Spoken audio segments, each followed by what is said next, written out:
show us the edge. The chip on the shoulders, the fight and the passion that comes from within. Whoa. Trying to win on every level. Yeah. Expectations high. Gotta show them you can fly. Play harder, better, smarter. Baby, put the league on notice. Show me the edge, yeah. Play with the edge, yeah.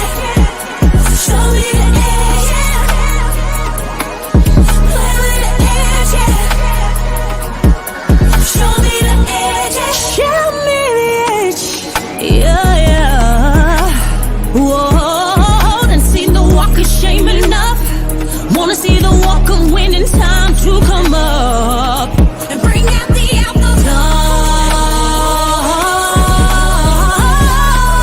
Don't every play, every possession. How bad you want it, love, you want it all. This ain't a blood of love, built for something greater.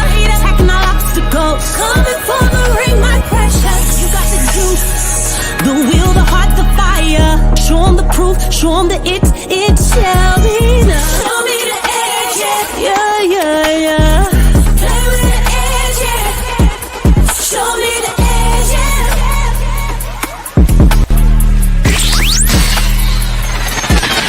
You're listening to the Pelicans Postgame Report on the PRO Media Network for all things Pelicans. Shots that you guys normally make just weren't going down. What'd you see on that end? I think it was a combination of we missed some shots, but they put their hands on us, was physical, denied us, tried to take us out of some of our offense. And, you know, when teams are physical with us, we have a tendency to get stagnant. And that's when you got to play with more force, more execution, more communication on the defensive end. And they kind of knocked us on our heels early. And then once they did, you know, it was just hard for us to get back into a rhythm. Yeah, and then, you know, with what Devin did specifically, I mean, was that just a lot of tough shot making? I mean, what if anything, could you guys have done to make it more difficult on him, you think? Well, he's got to feel us from the start and give him credit. Heck of a scorer. He had a terrific game, but we have to be better. We know it. Our guys in the locker room know it. We're okay with tough shots, but he got some easy ones too. He got some easy baskets in transition.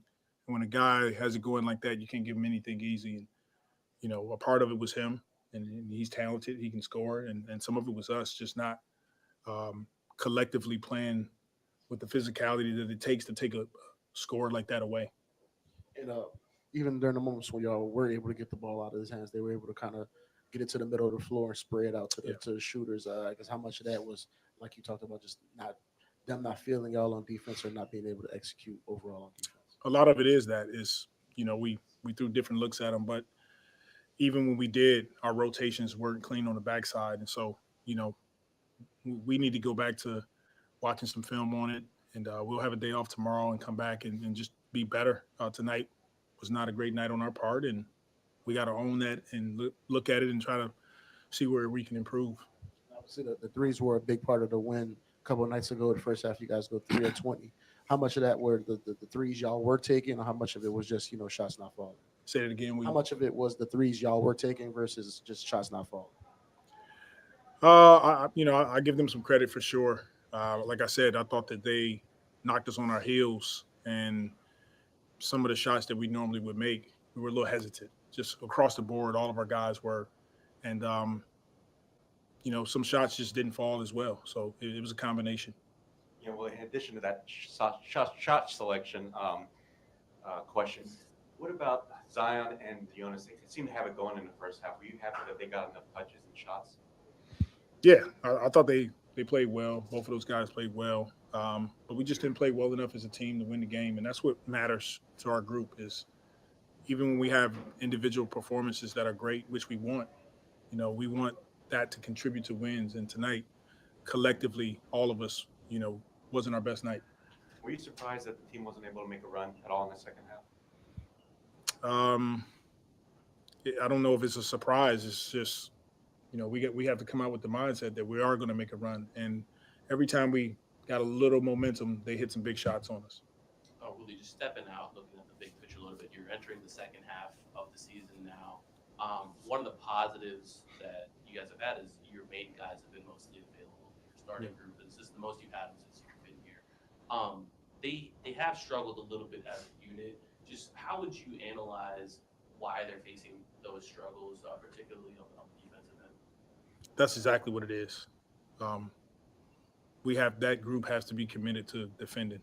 That's where their biggest struggles are. We've talked about it and had honest discussions about it, and that's the challenge. That's the challenge for them. For us as a coaching staff is to try to put them in a position where we can be better defensively. They can score, but we got to guard.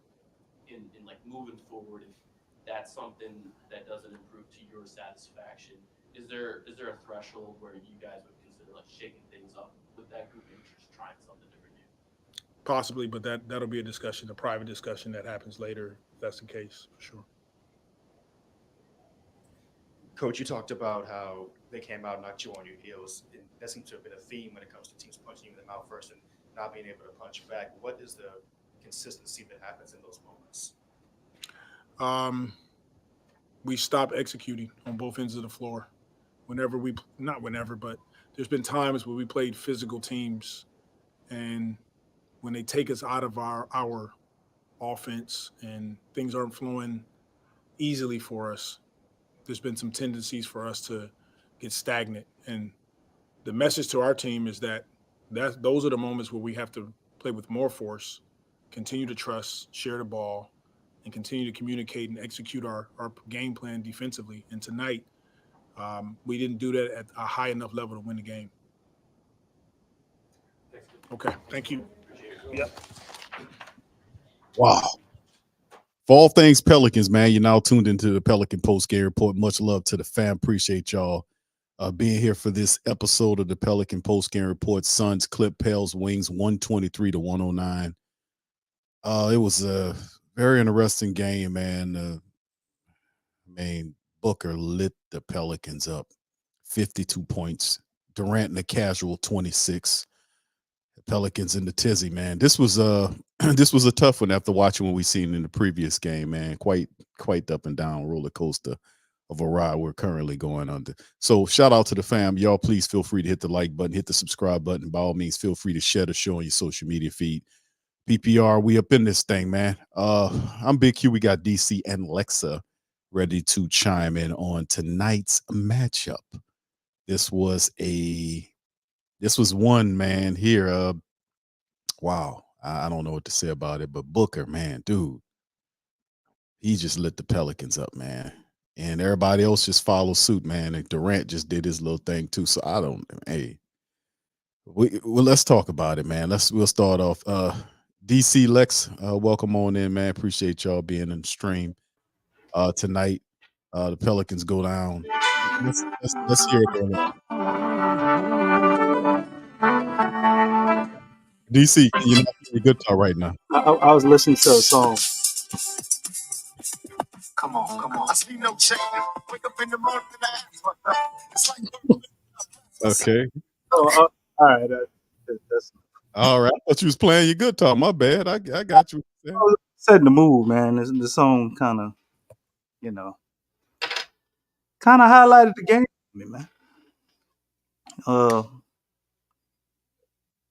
You think you see something different.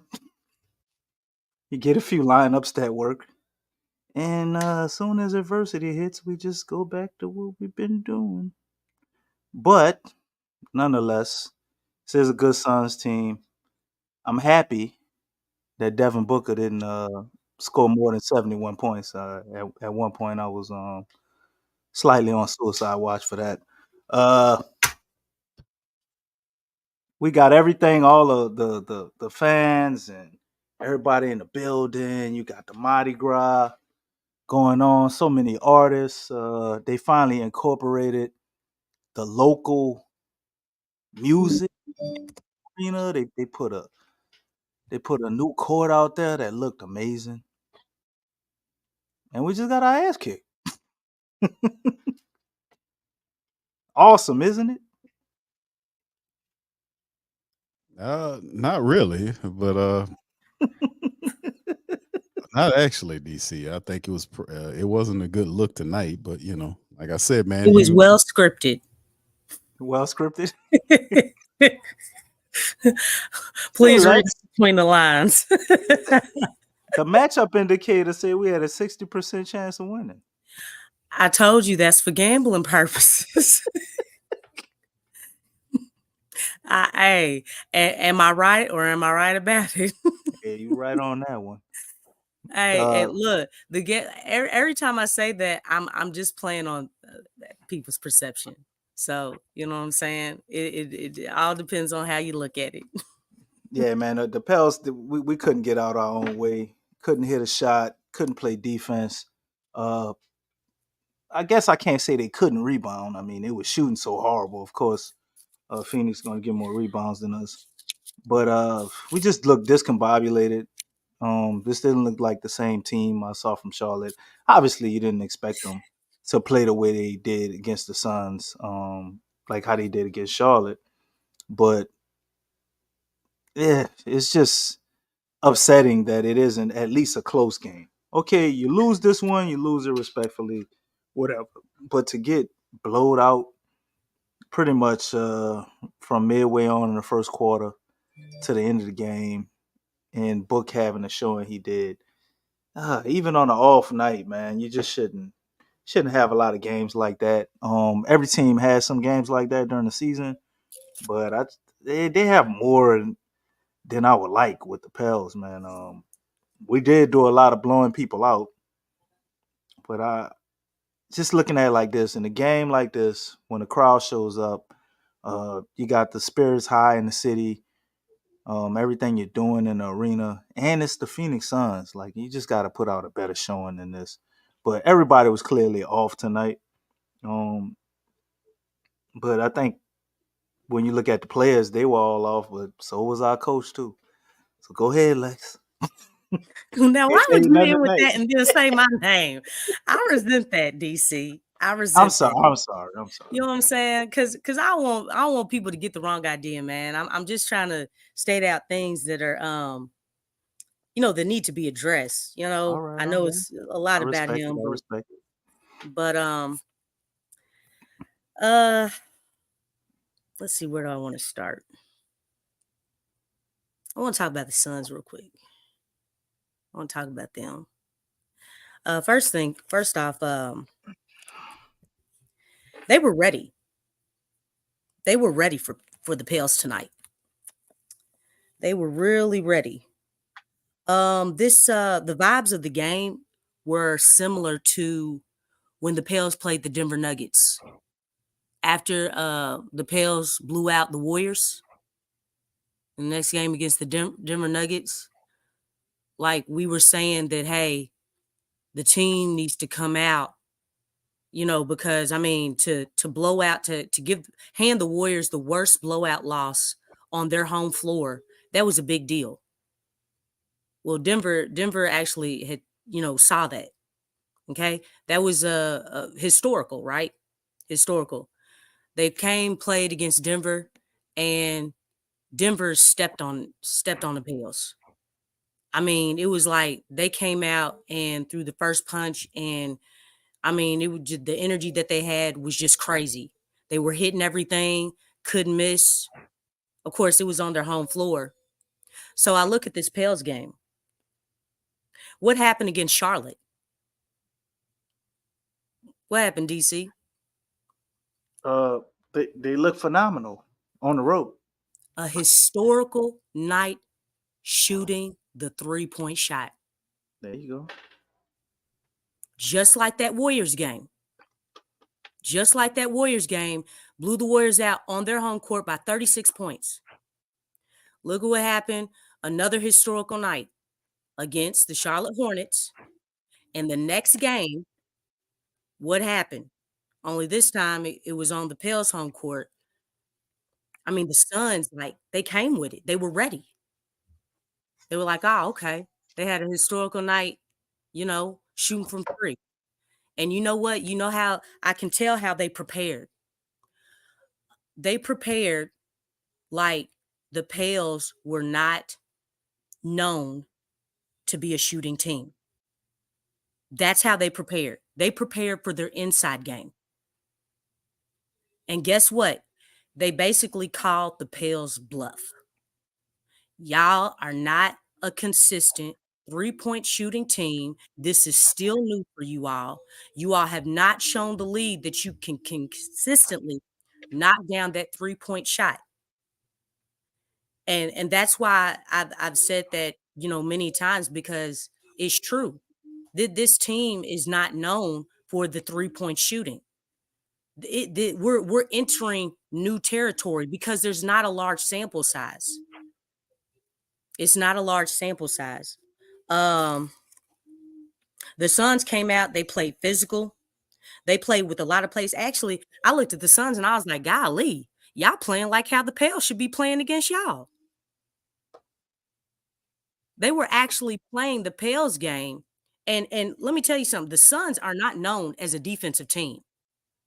They have offensive juggernauts, but they're not known for their defense. So that right there, like, really stuck out. I mean, they got so many. Every time I looked up, they got so many steals, and I was like, man, this is crazy because they're not even known for that. But they were making everything. They were making everything, and the Pels were missing everything.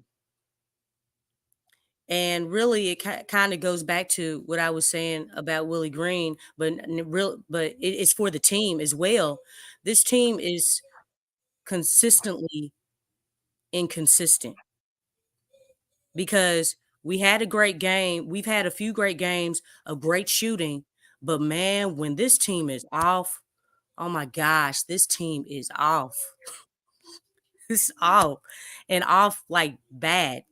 Like, it was bad enough the team was missing shots, but man, they were missing shots bad, hitting the side of the backboard, hitting right next to, on the backboard, like with, a little bit away from the rim.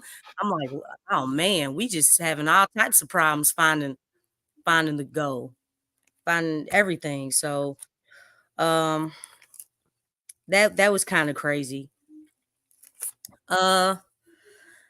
As far as the changes, I know everybody, didn't have the greatest night, but Zion, for the most part, he did have it going. I think his rhythm was there was a lot of hiatus in his rhythm.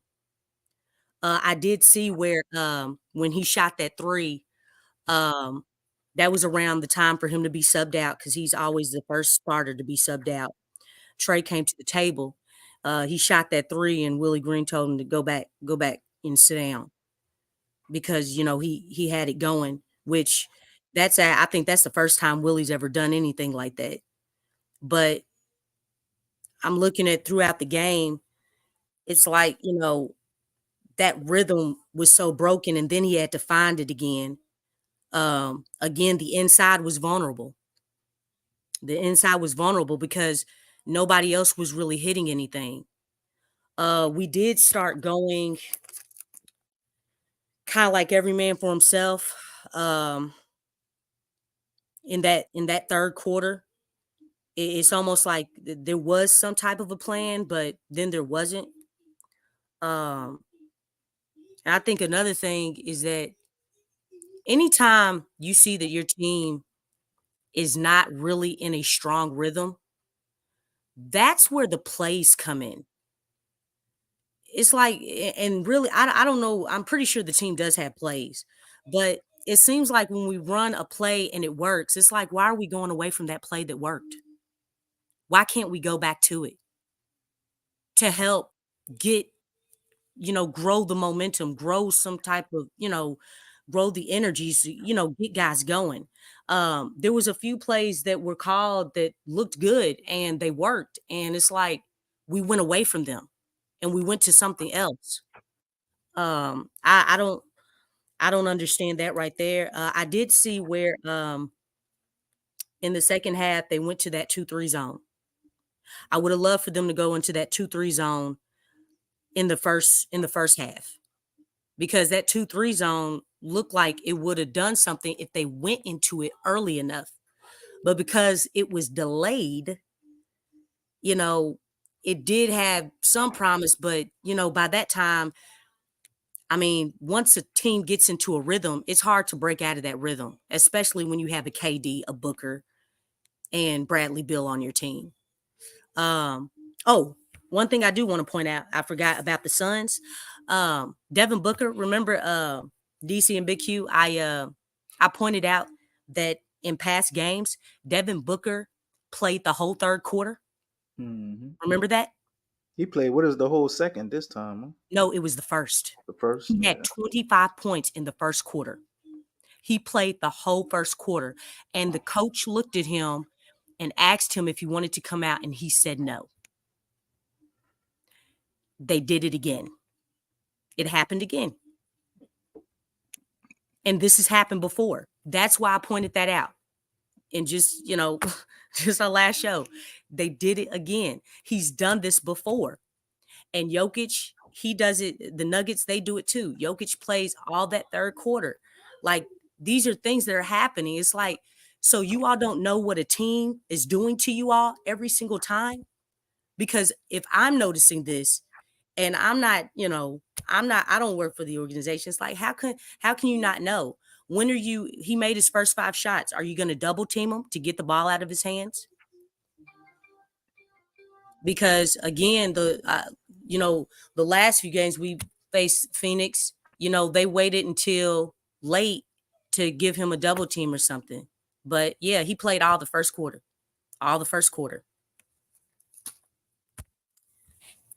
Yeah. Yeah. Thank you for that, Lexxah. Shout out to the fan. Appreciate y'all. Y'all hit the like button for us. If you're not a subscriber, smash that thing. Let's hit some of these stats, man, on this one, and let's kind of move forward into the next matchup, man. This one here, man. Oh, man. All right, Pelicans tonight, 41-93 for 44.1%. They were 10 of 42 from downtown, for just under 24%. 17-23 from the foul line, 74% tonight by the Pelicans. Pretty much all of the stats, the Suns had them in hand. The Pelicans did have only 11 turnovers tonight. Points in the paint did win that, but like we're saying, it was the Phoenix Suns just manhandled the Pelicans tonight, man. Damian had a great comment about they didn't clip the Pelicans' wings. They actually knocked the fellas. They defeathered them, which is that's a good one. They really did knock the piss off the Pelicans. Yeah, they knocked the fellas tonight. All right, so anyway, Zion was the top guy for the Pelicans, 24 points in 33 minutes of action, 16 from Val, 16 points, 11 boards, and 3 assists for Val in 26 minutes of action. CJ finished with 13 points in 31 minutes. He was 1 of 7 from downtown. BI was 1 of 5 from downtown, 6 of 9 from the foul line. And Zion did hit a 3-pointer in the game as well. That was encouraging to see him do, take another shot besides, get to the cup and kind of see him expand his game a little bit. Off the bench, Jayhawk finished with 13 points in 17 minutes of action for the Pelicans. Not much else to talk about in this one here. So, DC, you want to add to this before we ultimately make the jump to the next matchup against the Utah Jazz? I actually like to go to the next matchup. Real, man. Right. It ain't really nothing here Utah to look at other than Utah's playing really, really good. Yeah. BI had a solid showing, kind of, with 11 assists, 17 points, 7 rebounds. But other than that, man, there ain't really nothing to look at. I think if they would have went to JV more and established more of an inside game, you can't beat the Suns without hitting some shots, man. You got to score, or you got to at least get one of those key guys in foul trouble, play solid defense. We did none of those things. So, far as, I guess, the bench, you got Hawk standing out with 13. Would have liked to see him out there a little more. I mean, a lot of his minutes came in garbage time. I think that was probably the best looking lineup we had with him and Trey out there, even though Trey played atrocious. But everybody's clearly off tonight, man. So it's total team effort in this loss, including coach. The players not adjusting. Not anticipating Book doing what he did. I think I said last game we couldn't let Bill, Book, and Durant combine for 75. We do that, ain't no way in hell we gonna win. Well, they had more than 75 with just KD and Book. So, this is a recipe for disaster. You ain't gonna be able to win no games. This team is top heavy.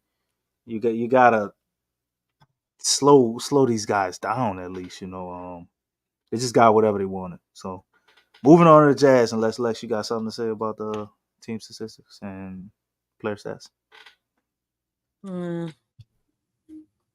No, we can go on to the next. I mean, shoot, I thought I voiced everything because I took notes. Yeah, you laid it out there. You gave a whole PowerPoint presentation through audio. You are so funny. Don't do that. Don't do Nah, that. Look, for like, real. look, Nah, I'm going giving you a to compliment. the I ain't joking office with today. All right, BQ, DC, here we have you. You broke it down. Yeah, hey, No I'm lies just detected either. I hey, saw that with the zone. I was like, yeah, but hey, you on point. those details matter, man, and it's They like do. other teams, the way that they plan for the Pels, it's like they're dissecting the Pels, being dissected, like literally. And I mean, obviously, it helps out a whole lot if the other team is shooting shots and the Pels aren't making anything. But it seemed like whatever these teams are doing, it's really throwing like, and I'm telling the rhythm was just off. It was off. Well, I mean, Willie does have a Off. point. It is the physicality. I do Yeah. see that. At times we're kind of looking for that bailout call, or we're playing as if we're gonna get the whistle, and that's not what's going on right now. So I It definitely comes see back to that. what Draymond But says. yeah, but your main guys, man, they got to show up and play like main guys, especially when you're playing them other main guys. So we got Zion and Bi who's supposed to be superstars, and you playing other superstars. You have to turn out a superstar performance, especially when you see the role players don't really have it going. Like these are the guys you lean on, and like you said, we got to run more sets because it's clear they can't do that just running ISO. Um, I think we're an okay ISO team, and we got a guy in Bi and Zion who they can make tough shots. But okay, they have the ability to make tough shots. But if we just scheme a little better and get them easier shots, Mm-hmm. imagine how much easier the tough shots are to make. So until we start doing that, especially against teams like the Suns, because to me that's really what it is. That's why we perform poorly against the upper level teams, because you got guys. It's like, okay, when we play teams that don't have a Zion or a Bi, okay, they don't have a Mm-hmm. Zion or Bi, but they got a Kevin Durant and Devin Booker. So it's like you're on an Yeah. even playing field. You can't just rely on just your talent. Um, you gotta figure out some things to make things a little easier for them. Or if you're gonna rely on your talent and do that, those guys have to show up in those games, and that ain't Hey, happening tonight. and another thing, looking at the Suns, I know there's been a lot of talk about their bench. Let me tell you something. Their guys, they showed up. They just it just seemed like, and it was just like the small things. They really showed up. And you don't usually see that. I mean, the Suns did not. I've been watching the Suns games. I've been watching their games. And the way that they played on tonight, I've never seen the Suns play like this. They did not look. I'm like, wow, because they were playing like how the Pels should be playing. But I Mhm. think I don't know what it was, but golly, man. I mean, they just when the times I've seen them play, this type of energy they had, they don't typically play like this. It's the Mardi Gras Mambo, Les. I It's don't know, carnival. It's but carnival time out here. the Suns were playing with a whole lot of pep in they step. They really came with it. I mean, they were prepared mentally, physically. The game plan was there. They executed that game plan. And then obviously, Booker, again, he had 60 on last season against the Pels. And this time, well, he basically just had 60. I'm rounding that stuff up. I mean, because that's basically what he did. He basically did the same thing. And again, just like I said, last season, he played that whole third quarter. And that was on their home court. And this time around, he played that whole first quarter. I mean, All right. I'm sorry to stop y'all, man, but y'all just depressing the hell out of me with this. I'm sorry. I mean, Well, it's just I wanted to move on, it's and then I thought disturbing. about it. That's why I ain't We been saying playing the nothing. Utah Jazz. I said, So let's go. that's equally as depressing. Big. I'm sorry. Hey, Boomerang it is right back disturbing to though. the Suns. I I'm just like, Yeah. wish it I don't maybe want to talk about the Suns no more. The Suns kicked the feathers off our ass tonight. But I boomeranged it back because I was ready to move on, and I I was don't like, want to talk about that no more. I know, but I was I'm like, oh sorry. damn, we playing the Utah Jazz. To me, I'm Shit. thinking this. With a bad performance like this tonight by the Pelicans, and you got a few days off before you get ready to take on the Utah Jazz. What is We Tuesday? got yes. So Okay. we got they got a rebound in kind with this one, man. And like I said, the Jazz lead this series 2-1. So it's not like it's a game where it's a bottom feeding team. This, styles make fights. Utah performs, they over the They last playing the 7 best they've games, been playing, man. It's right. already a tough team for us. They won 6 in a row, DC, and then I think they had a loss not too long ago. So that out of the last 7 games, I think they was like 6-1. So they're playing pretty good basketball, really good, and then they play really well against the Pelicans, whether they're there or here. So I mean, this is the thing: marketing, Clarkson, Saxton, how they play these a lot of players we weren't familiar with, the lineups and all this. How do we get the win against the Jazz? How do we rebound and get a victory against Utah? That's the thing I want to do, because this wasn't a very good game at all tonight. They got to look forward and kick the piss out the Jazz. They got to get that back, man. What y'all think? Did you want to go? Oh, no, Lex, please, you first before DC okay. boomerang that shit. Yeah, Okay. I'm about to talk about these other teams coming up. I'm gonna say what I always say: energy. Got to come out with the energy. Got to be ready to play from the jump. And I think just according to the Suns, I mean, like with this game, you got to match. Be able to go to a whole nother level. But another thing that would help is guys got to make shots. Now, I don't think we'll have a poor shooting night, again, but we got to make shots. We did get open shots. We just didn't knock them down. I just think it's weird how everybody's off at the same time. But, the thing is that got to get into a rhythm quicker. Got to get into it faster. You know what I'm saying? Got to understand, okay, look, this is what we're trying to do. This is what we're going to do. We played this team enough times to know that what they want to do, or how we want to counter what they are going to do. I will say with the Suns, this is game 1 against the Suns. So we didn't really, and plus most of their roster is new. So we didn't know what exactly to expect on how they would do things. So they probably would have a better game plan, because, this team is basically the same as last season. But with the Utah Jazz, they don't have like new pieces like how the Suns are. So it's like, look, we played them, know what to expect. Just like they know us, we know them. But they at the Pels crib. So it's like, come out the right way, defend, push pace. If they get physical back with them. Don't be no pushovers. We got to get used to the physicality, because against Dallas, that second game against Dallas and the game against Charlotte and the Suns game, all these games have been physical. They've been more physical.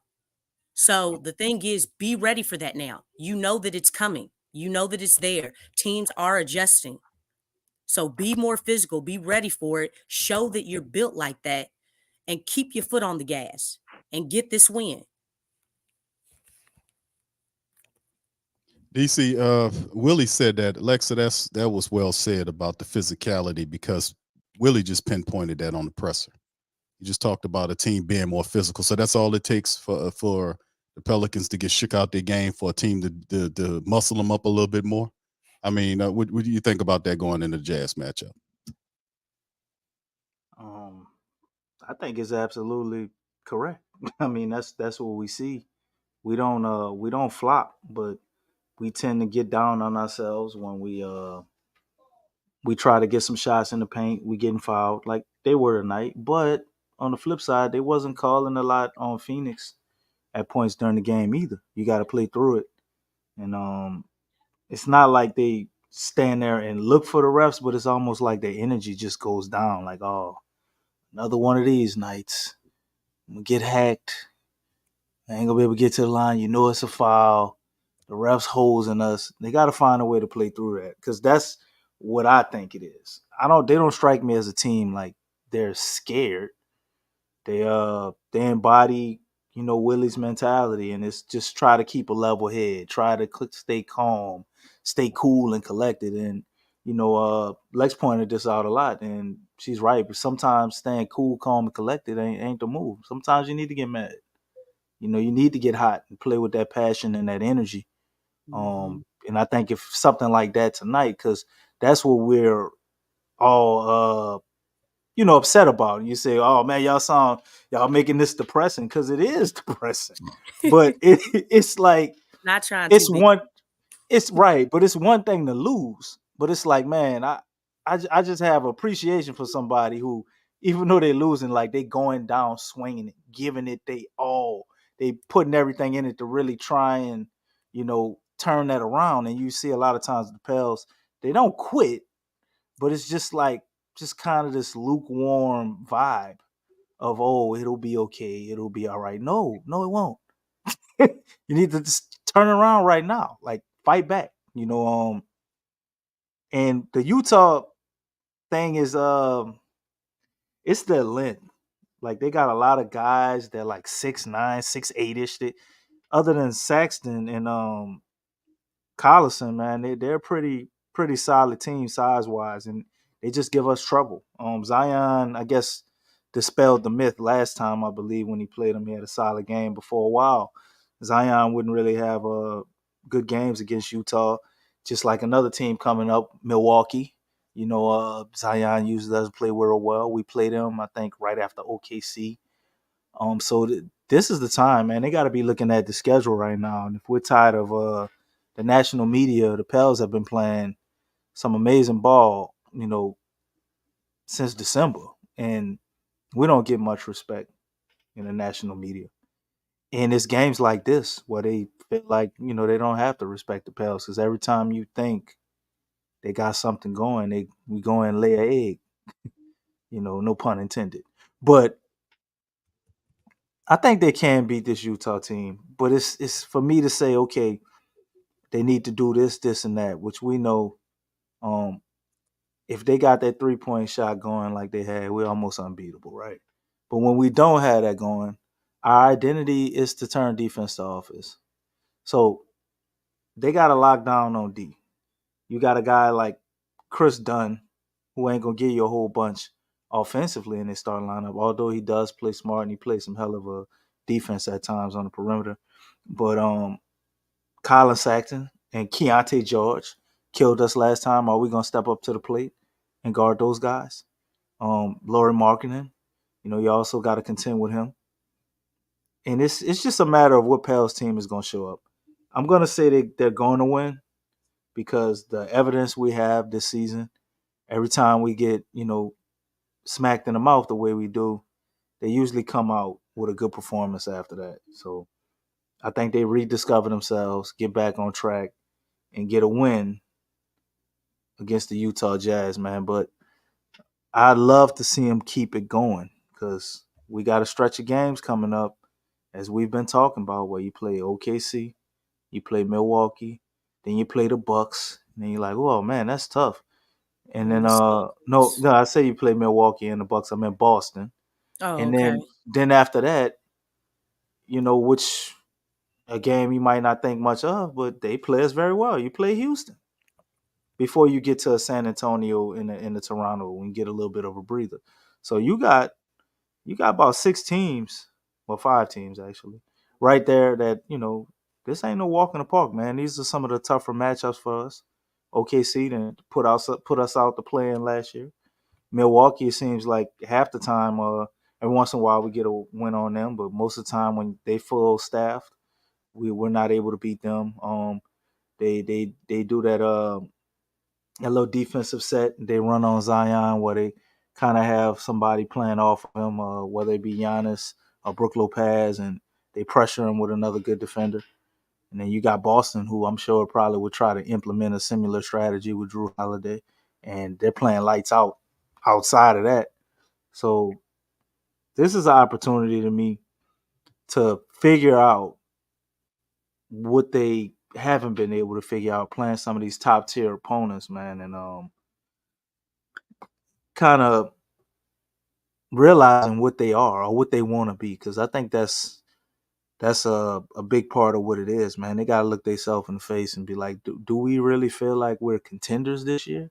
Or are we just going to kind of, go through the season, maybe win 47, 48, 50 games and just fizzle out in the playoffs? Because the mentality they have is what will allow them to not get blowed out against a team like Phoenix, man.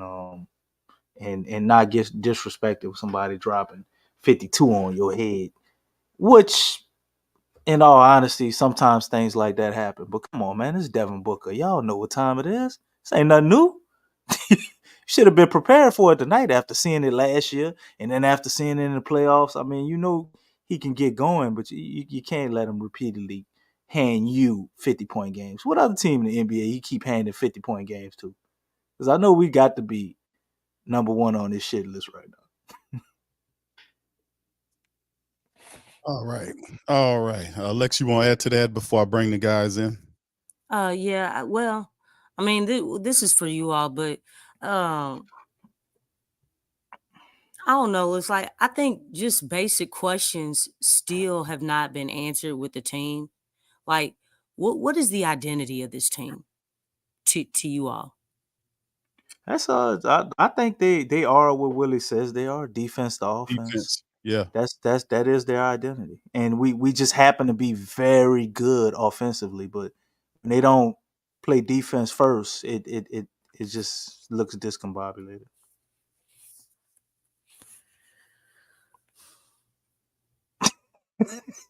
That's what it is, Lex.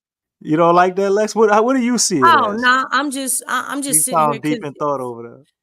oh no, I was just asking because it's just I don't know. It's like when we win, we win big, but when we lose either bad, really really bad, Mhm. or we lose close games. It's just so lopsided, and we hardly win any close games. That is true. So it's just and then it's like, sometimes I feel like because clearly, like you all specifically said, defense to offense. Sometimes I don't feel like they know it. You know what I'm saying? Like maybe I should ask them, what's y'all's identity? You know what I'm saying? It's just it always seems unclear. Like every single time we feel like, okay, we know what the identity of this team is, and it's like then y'all come out and play like this. It's like, what? You know what I'm saying? Right. It's just it's mind-boggling. I mean, like you said, DC, like we don't know what team we're going to get. And I think I don't know who said this. It might have been Jay Black. But I don't know if you can include this Warriors team this year, but when you look at the Warriors, they play the same way whether Steph Curry is in the game or not. They play the same way. We don't play the same way though. It's like it's weird.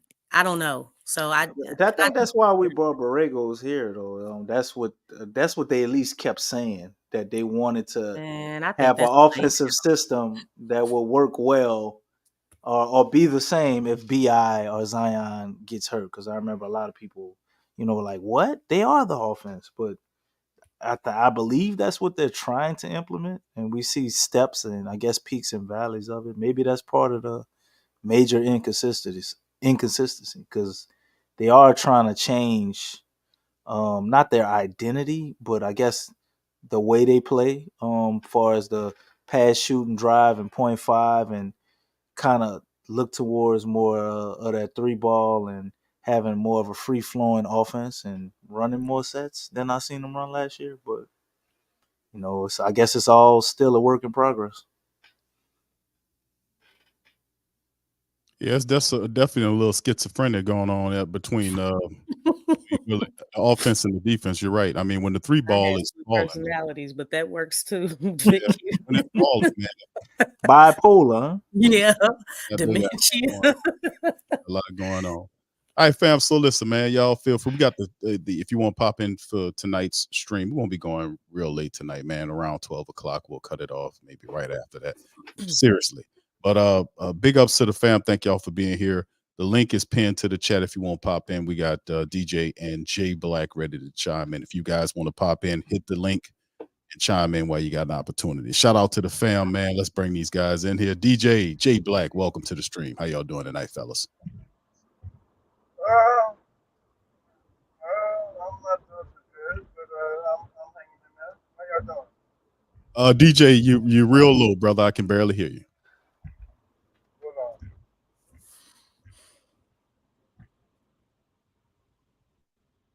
Jay Black. You want me to go? Yeah, go ahead, Jay Black. You gave me? Yes, sir. Yes, sir. I can hear you. Go ahead. Now, y'all just had a question. Y'all posed the question is why you think they're schizophrenic offensively and defensively. My take is, I said the starting unit. First, I would say the starting unit is not consistently good together.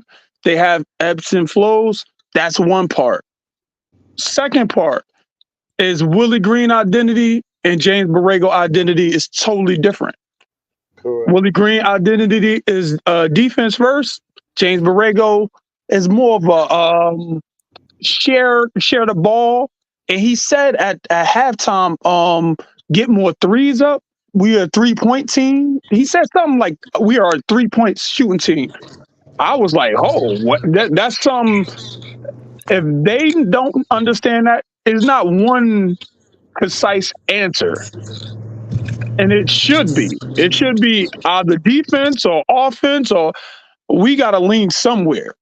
And we don't even know, even with the lineups in the game, the lineups is like one defender or two defenders on the court, and the rest offensive guys. It's like he always had to have a defensive guy in. He's trying to please two. I say it constantly. He's trying to please both by playing defense and offense. Sometimes it's all offense out there. Put all the offensive guys you out there. This game, it was so much that was going on. Now, the first thing I seen is we played like we played against the Charlotte Hornets. We had set a record pace against them. They're the second worst defensive team in the league. So those easy shots, they wasn't rotating multiple times. So we was getting easy threes. And once they start going in, we start feeling good. We got things rolling. We blew them out in the second half. Even though they came back after we beat them the first quarter. First quarter, we beat them handily. Second quarter, they came back with Rozier. Then third and fourth, we set the record on them. Now we came in here. They don't give no defense, no real type defense. This is a real type defense. This is somebody that has a championship aspiration. So they want to win the championship. And all three of their stars are back. I think this is their second game back together. So they 2-0. I believe with them. I don't know. I'm guessing. They have lost a game with them, but there was a breakage because Bill went down again. So since he's been back, that might be true though. Yeah, They- 2 games. Yeah, 2 games. Yeah, that's what I meant. Absolutely right. Thanks for correcting me. Now, when we played against them, we didn't use no physicality. That's one of the things you do against great offensive guys, but that's only against dynamic shooters. This is a different dynamic though. This is a 3 elite top tier scorers. So I think we should have canceled defense. You know, I'm a defensive guy. I would say put all offensive guys, and I think we should have went small ball. Because what I've seen is they was playing off of 2 guys and daring them to beat them. That's what the good teams usually do, is they dare Herb to beat them, or Valanciunas, or Larry Nance, or Najee Marshall. Those 4 guys, I dare them to beat us. Everybody else, we going to make sure they don't get open shots. They're going to be really contested. Everything else, we'll live with them beating us. And that's why you're going to see ebbs and flows, because they ain't beat nobody yet. They ain't make people pay yet. And it'd be a snowball effect. Energy start getting low if they don't make jump shots, if they don't see the ball going in. And I think energy go down. They ain't playing physical. They're not getting stops. They hold energy. I kind of say like they a front running team. When everything is going good, yeah, they're good. get with that. But when things start going bad, it goes bad. But the number one thing is what Big Q said. When we lose games close, it's fundamentals. No free throws. You can't get fancy passes. You got to make the right reads. You got to play extra effort. You got to make the right coverages, high IQ plays. And then you lose if you don't make free throws. Free throws, layups, miss a scheme here or there. Don't go for 50-50 balls. Don't box out. There you go with the 2 or 3 point game. When you would have missed a free throw here or made an extra effort, you didn't do it. And that's the result of that. So that's what I say. AJ Black. What Yeah. about those games where we were the front runners and we had those double-digit leads? And lost?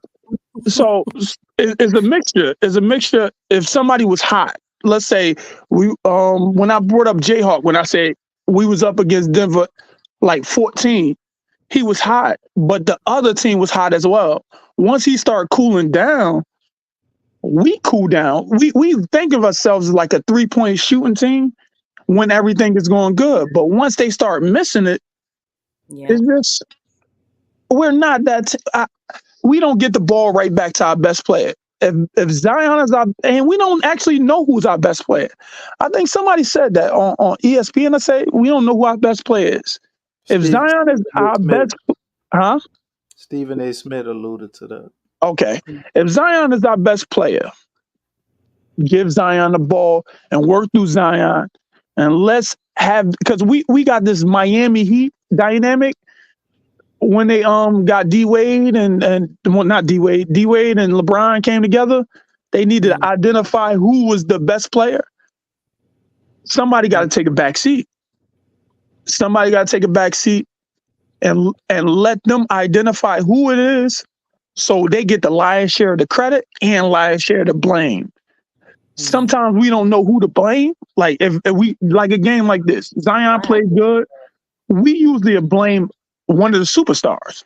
Like, oh wait, it was you. You supposed to rose your level. We ain't really blaming nobody. B.I. had 17, 11, and 7, but still we wanted more from him. Zion had like a 20. I think he had 23 or 26, something like that. I don't even know what 24. Mm-hmm. you still want more from them. But we still ain't blaming neither one of them.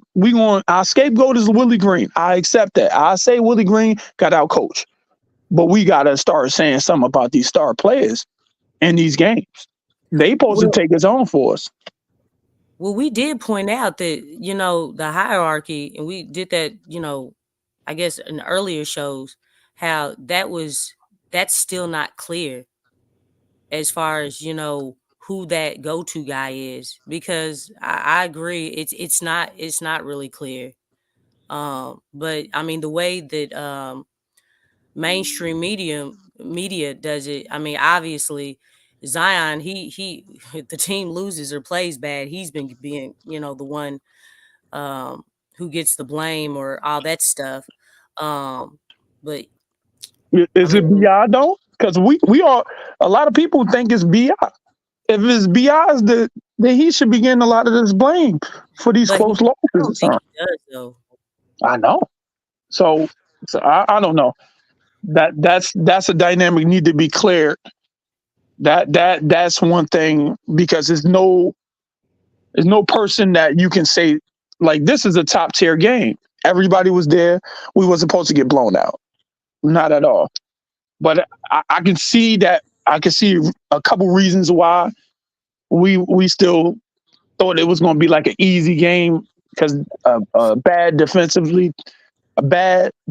team that we played last, I think that was two days ago, and you play this team and they top tier is a different dynamic, and they do that every 10 game thing, like a game plan every 10 games. Like, our standard defense against them gives them open. Oh yeah, another thing. Oh yeah, I forgot to say.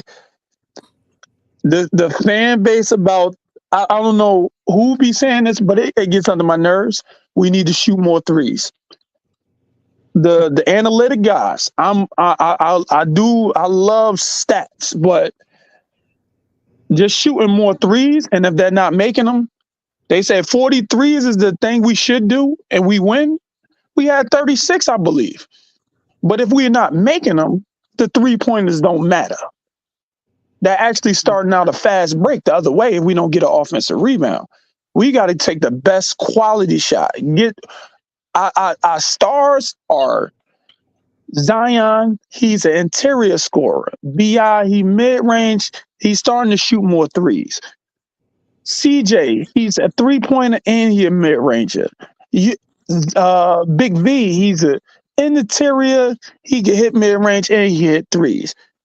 It's just, we want to understand our players and play to their strengths, not play to somebody else. Now, our best 3-point shooters are not all here. So I say Matt Ryan, Trey Murphy, and Jordan Hawkins, and CJ McCullough.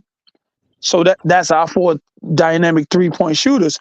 We can run it when they're here, but not they're here. Nah, man. Nah, we need to play the right way, our way.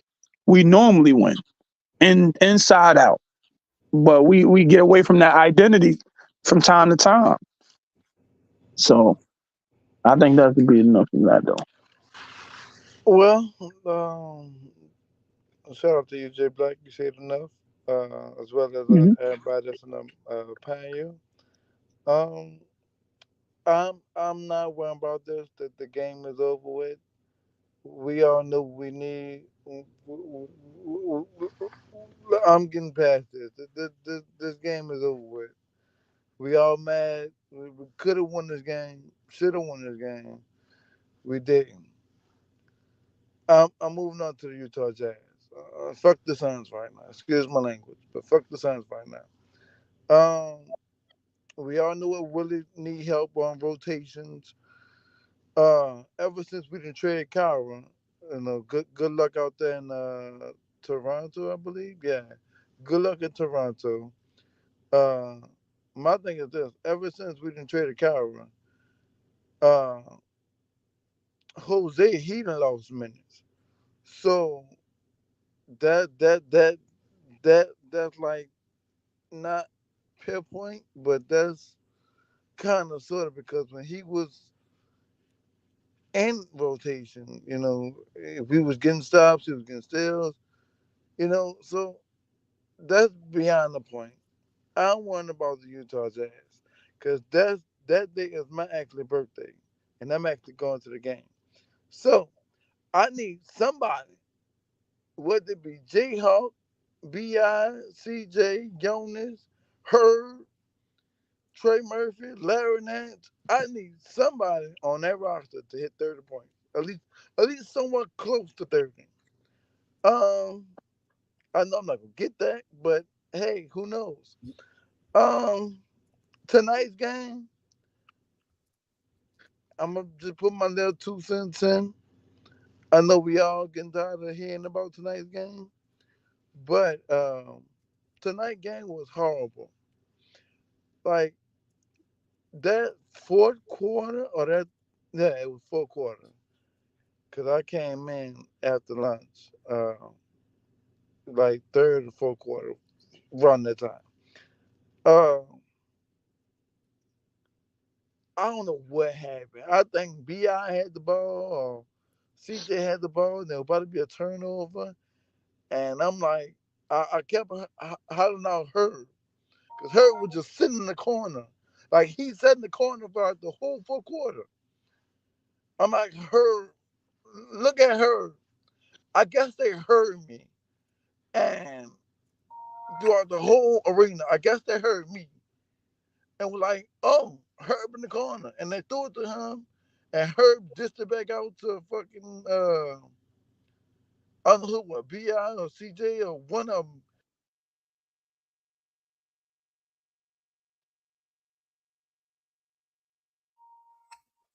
DJ, you still there? DJ done got up off of that. DJ, where you at, bro? Your sound went out, bro. We can't hear you.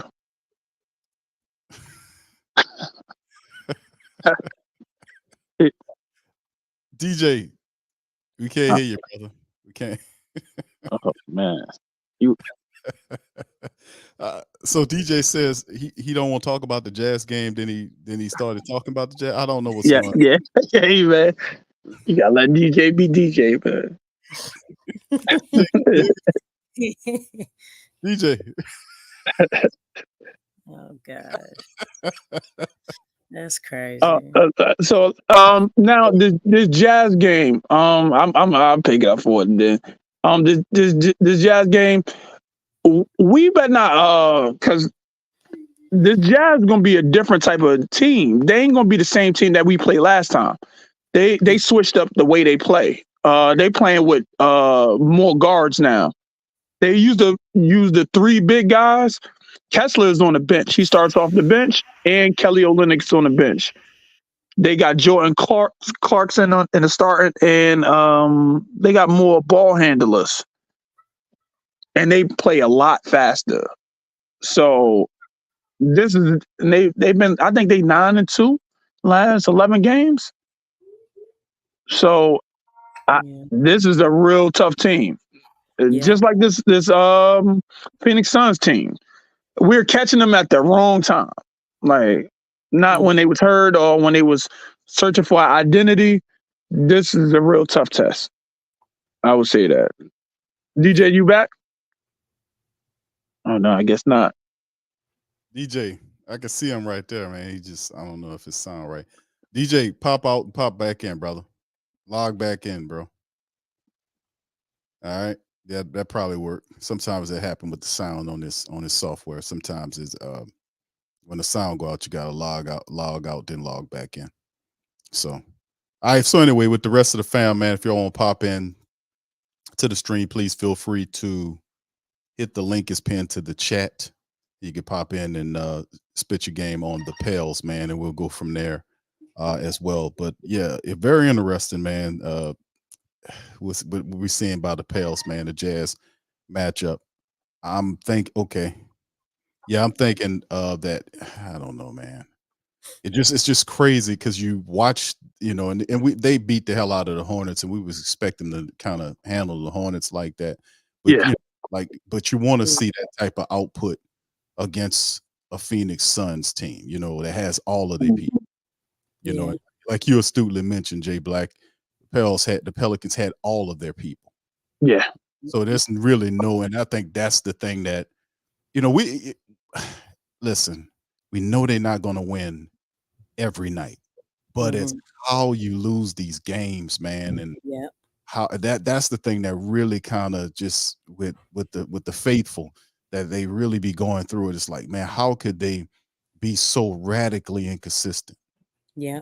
It's just really odd and weird. The highs, the ebbs and flows of the team is like crazy. So can we focus on that area of it just momentarily, family? Can we? How do we kind of how do we kind of consistently get this to a point where we are? How could we make this more consistent? What do we need to do here? Because I know it's not all Willie Green some nights, and you can see the players like at times during the game, like Bi came down and he took this really unintelligent 3-point shot. And Oh man, he did that a couple times. Right now, it's like, dude, we really don't need you to do that right now. You know what I'm saying? It's like, I don't know, man. It's just weird because you'll see Zion sometimes, and he pretty much was matched up with a guard tonight. And it's like, okay, Zion, let's get the ball, go to work. I'm sitting up here yelling at the TV, go to work, Zion. Let's go to work, brother. Let's go to work. Or Valanciunas, he should be down in the low post. This dude way up around the 3-point line. I was like, it's just really weird, man. Between the things that we see and we don't see. And that's a great point about Borrego and Willie. But man, oh man, bro, they got to really get this together. And I know this is the stretch of games in January where we got to kind of make this stuff kind of iron out these wrinkles, so to speak. But my goodness, boy, the ups and downs.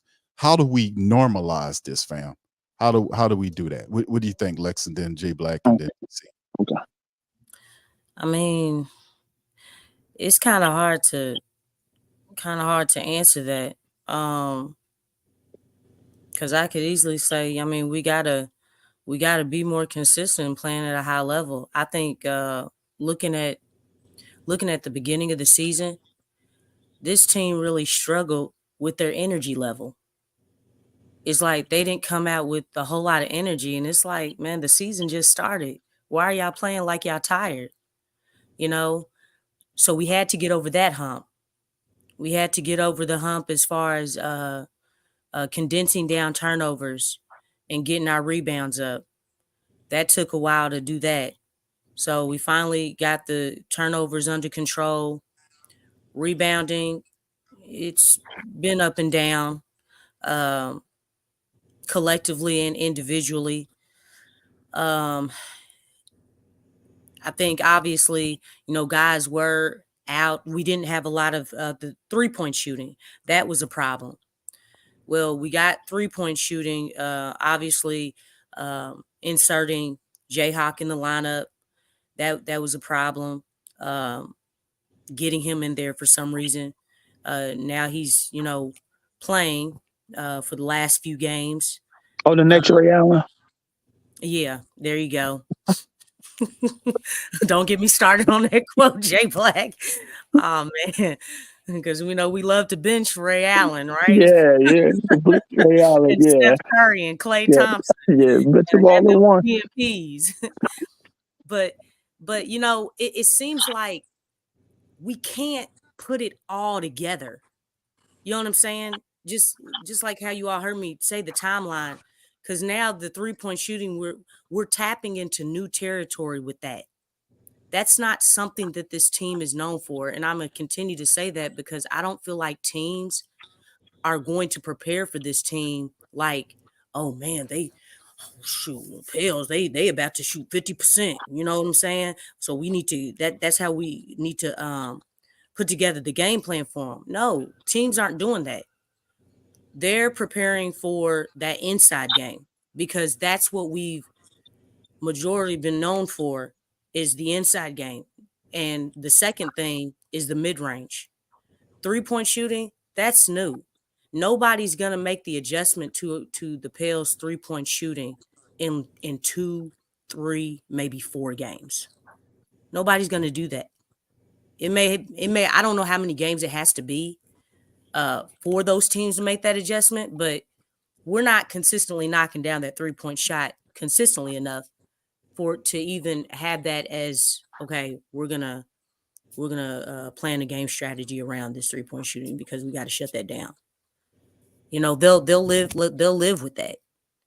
But it's kind of hard to say. I mean, it just seems like there's so many facets whether it's the coaching, the energy, obviously the turnovers at one point in time, the 3-point shooting, and just like tonight, everybody collectively was mainly off. Like it's actually similar to the game against the Lakers when they were all off against that 44-point loss. Everybody was off, so it's kind of hard to pinpoint because I mean, that's why it's one of those things like when I was asking you guys about the identity, it's almost like we need to ask the players and the coach. But Jay Black, you kind of alluded to the fact that there's a clash with the offense and the defense. It's not. No. The head coach and the offensive coach. Yeah, Willie and because they got two different ideologies. Yeah, there's a clash because Yeah. he's a defensive coach and offensive coach. Offensive coach, yeah, absolutely. So, yeah, there's a clash between there. I think the hierarchy, there's still problems there. Going to the hot hand, I think that's a simple one, but I feel like a lot of times we go away from the hot hand. We take whoever's hot, we take them out. That's the substitution patterns, though. Yeah. Well, I mean, but it seems like it's just a lot of different things. It is the sum of the parts. It's a lot of different parts that are not working together to put the whole together. Which makes it and even with all that, like Slim put down, the Pels are in the 5th seed. But the thing is like, how far can you go? How far can you go if you don't figure this thing out? Because it just seems like there's a lot of things that need to be addressed. Like they need to be addressed like at the same time. But I don't know. It's weird, like you said, Big Q. It's weird. I don't know how else to put it. But it is mind-boggling. It's very mind-boggling. Yeah, they in the middle of it right now. Go ahead, Jay Black. So the question was, what will be the fix to fix the team right now? Let me, because I forgot what the actual question was. I was just referencing what do we need to do to kind of iron out these wrinkles here, like this. The up and down play. Now, it's what do we need to do? And you speaking, it's a clash of styles, a clash of philosophies. I think that's what you talk about, Jay Black, and that is evident. Something's going on here because some of these games, man, my goodness, some of them are close. Like the other night, man, it's a wash at times. Like what was the game prior to Dallas? The Dallas. Right. Remember when we were playing Dallas, they put Zion on the line. How terrible we were from the foul line in that game. Yeah. If it's not philosophy in some of these losses, it's fundamentals. So I mean, what do you think about kind of ironing out the wrinkles? What will it take? I mean, what will Willie have to do in terms of ironing out the philosophy clashes between him and Borrego? The simple fix, it will be a substitution. I would say lean heavy into offense as the starter off the games, first and third quarters. Start off with the offense, and then lean into your defense as the rotation as the night go on. Whoever's hot, you could bring in Herb and Dyson if you want to bring in, or whatever rotation you're gonna bring, because all the defenders are gonna be on the bench, and you got just your two main shooters. But I think putting Trey Murphy in the starting lineup is the first fix against good teams. Against mediocre teams like well, below average teams, they play Herb straight up. They do natural rotations and all that. But if you watch this game, and you'll see that they're a playoff of two guys. It is basically a 3-on-5 or a 4-on-5 on offense. So when y'all saying they ain't getting shots, Zion ain't getting shots, they usually help off. When Zion got the ball, they help off the center. When BI got the ball, they help off of her. That's been consistent the whole year. It's been the whole year. But that's only against good teams. Regular teams, they really seem like they don't watch other games that we lost against and game plan against it. Like use that same, or they don't have the players to do it. So like this Phoenix team, we had to keep up with their scoring, and we had to be not a slow starter. And I say one of the slow starters is because they're gonna play off of Herb and play off of Valanciunas. And then we're gonna look stagnant. But if you looked at the second quarter, the end of the second quarter, the unit was the starting unit with Trey Murphy. That's when we started making our run. We had it down to like 14, but soon as the third quarter, as soon as we came out of the third quarter, they went back up to like 23 to 25, something like that. And it is not saying that Herb is a bad player, anything. None of this is what I'm saying. I'm saying that against the good teams, you want to prioritize something. If you're going to say you're going to lean into scoring and then come and try to lock them down, because you're really not locking these guys down. Especially with Phoenix, they got 3 scorers. You got 2 dynamic defenders at best. So now you got to say, who is going to take who? Is Herb going? And Herb don't be playing with Dyson, because Dyson don't play that many minutes. So now you're saying, who going to D who? Devin Booker, Herb. If Herb ain't locking them down, now you're going to have to send a double team. And what they started doing in the third quarter, they started looking for Zion, putting Zion in the screen and rolls, and then we start trapping everything. Now we compromise because we're not used to trapping teams. We're not used to running zones. We're not used to running these things.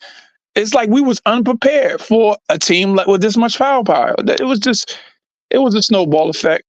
But simple thing is substitution. Complicated thing is everybody get on the same page.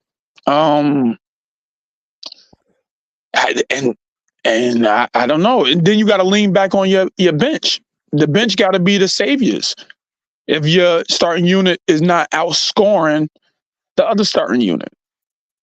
So we're depending on our bench to bring us back or actually keep us in games or stretch leads when that's not the case. They supposed to be just fillers, but they damn near our top scorers now. Like, we don't want that to be the case.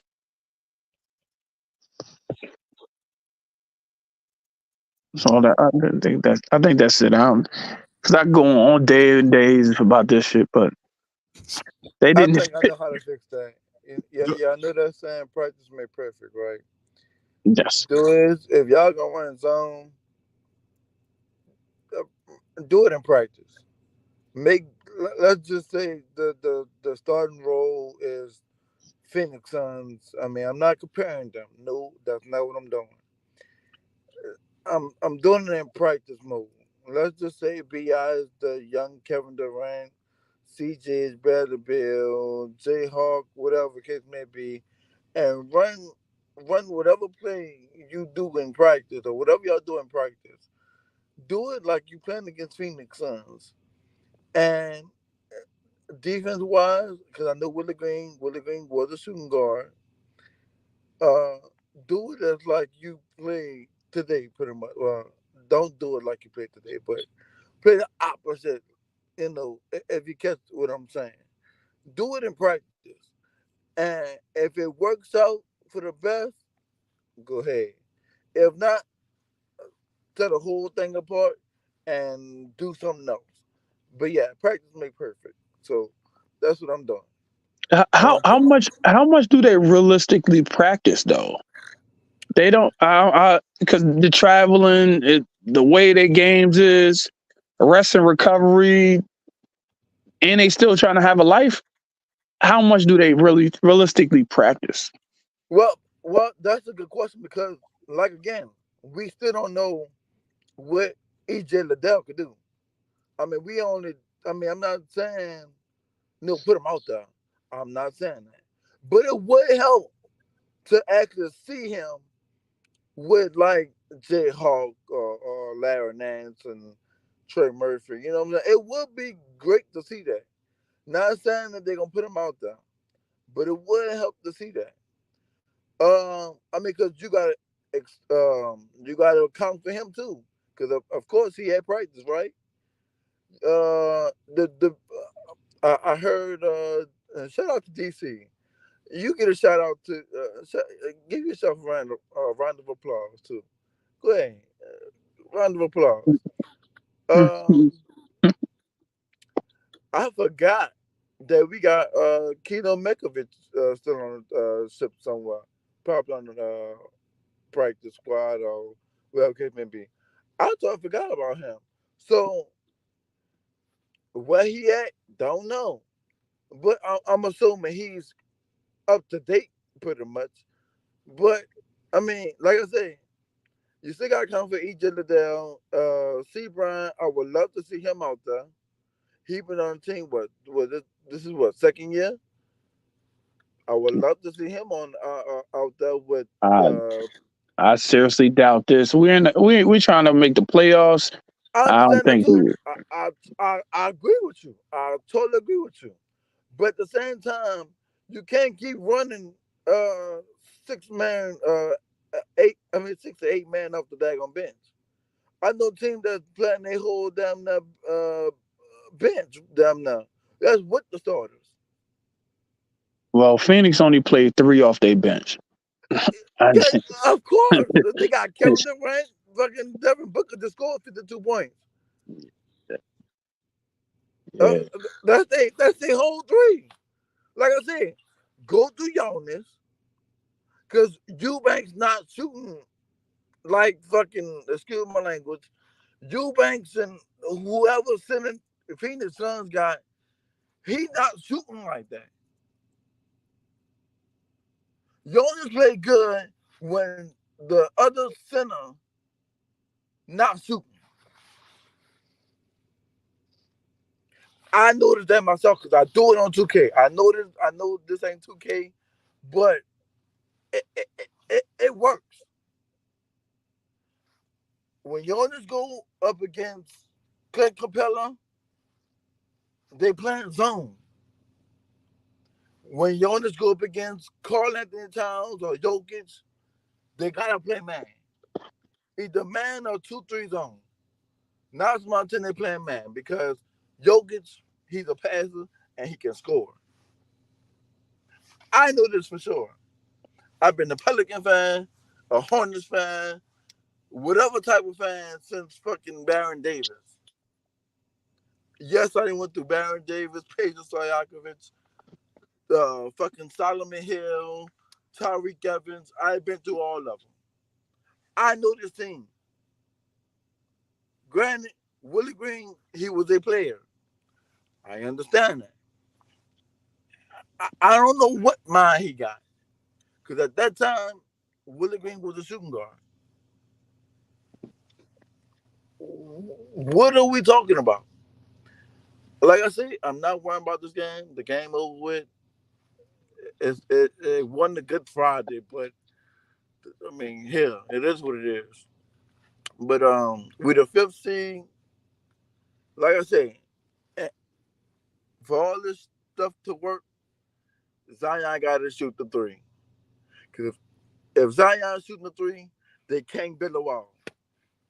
Because nine out of 10, you don't know what Zion gonna do. Because if Zion shooting threes, Trey Murphy shooting threes, Jay Hawk shooting threes, JV shooting threes, CJ shooting threes, how you gonna stop the Pelicans? And then don't forget, we still got Matt Ryan. So what we gonna do when he get? I mean, what we gonna do when he get back? You gonna Playing you more gonna with sit Nigel. exactly? So now you got Trey Murphy, Jayhawk, Matt Ryan. I'm just gonna throw Zion out there. Let's just say Zion starts shooting out of the blue, and then you got Larry Nance. How you gonna stop that? Pick your poison. That's all I'm saying. In order for this stuff to work, Zion gotta shoot the three. That's all. That's bottom line.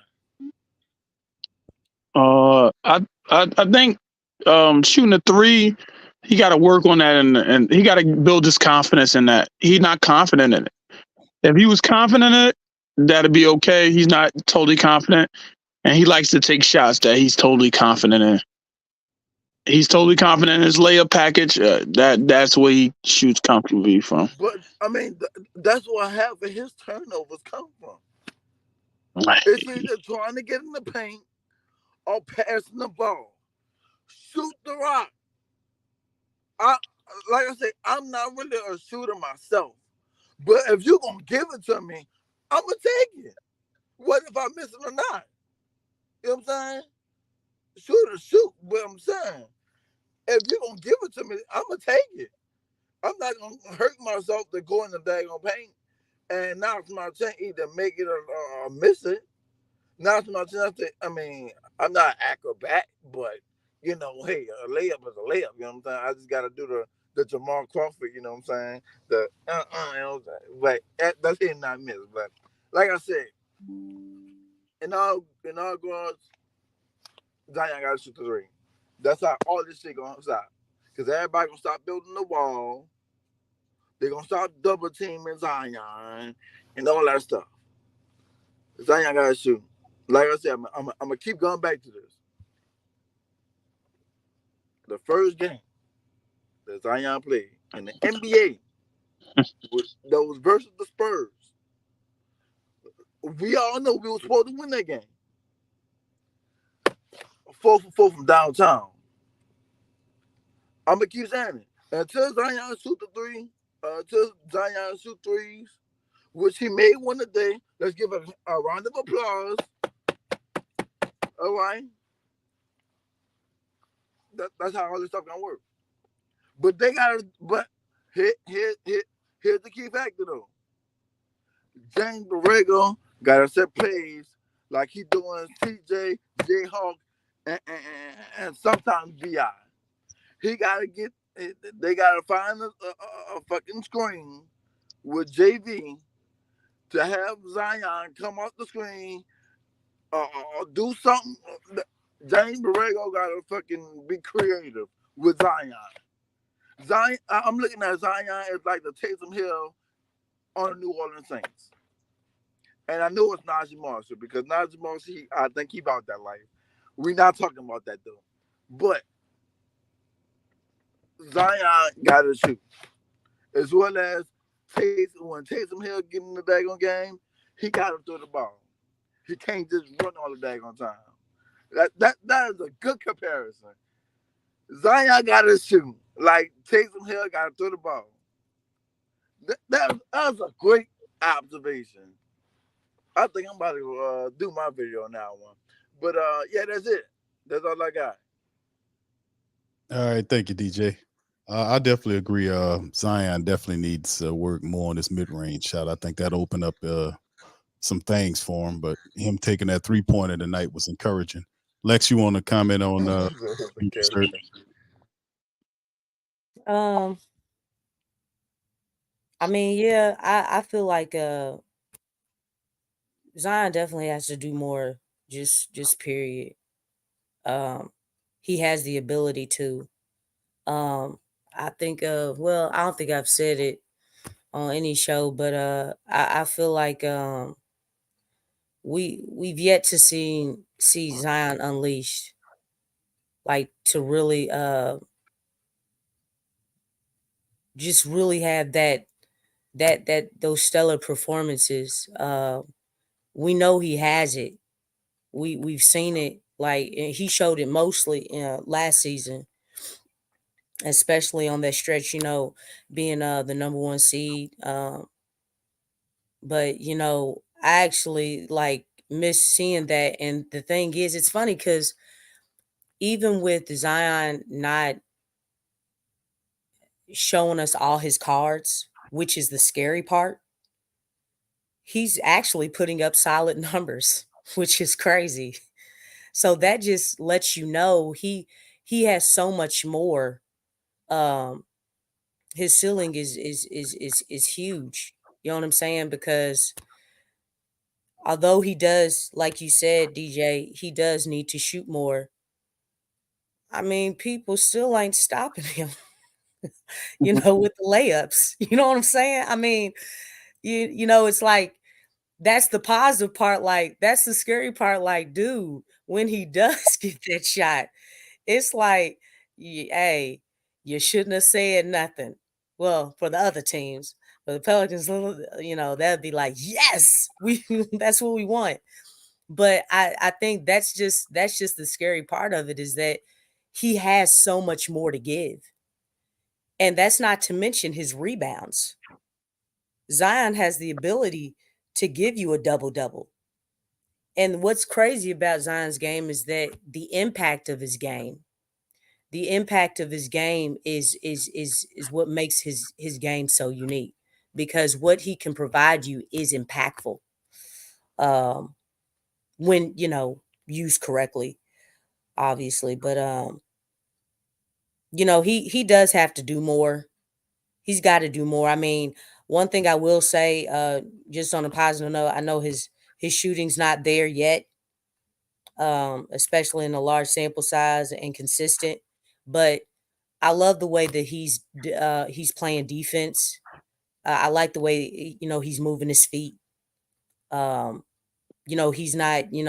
Obviously tonight wasn't the best night of that. Um, so still gotta polish up, but this was just not the night for the Pels. But he is doing a whole lot more on defense, and just playing from weak side. So he's just got to do more, all the way around. You know, shooting, rebounding, obviously defending. So that's all I got. All right, Lex, appreciate it. All right, fam. Shout out to the fam in the building, man. If y'all want to pop in, man, we got about another 40 minutes or so before we end the stream around noon. Not about to say noon, midnight. Y'all get the link. It's pinned to the chat, man, to pop in on some comment on what you think about what's going on with the Pelicans, man. Although the Pels, man, right now, despite this very ugly loss tonight, the Pelicans are still in good position. 5th in the West, man. 25-18 Pelicans, 6-4 of the last 10. So it's a lot of stuff to be positive about. It's just we just have to even out a few things here, kind of iron out some wrinkles. And yes, we've talked ad nauseum about how impactful this January schedule is. Lex, we talked about this. I think you did a PPR report on it, about how difficult these stretch of games in January is and how it will test the Pelicans, man. So also for the family members, y'all can check out the latest episode of the Flash Report, kind of mid-season report. Lex dropped that, what was it, this morning? Yeah. So y'all can check that out. A lot of good game in that as well. So fam, y'all can feel free to chime in, man. Hit the link and pop on in. Shout out to the rest of the fam in the building, man. Appreciate y'all staying up late with us. J Black, you got something to say, brother? It's a couple things. I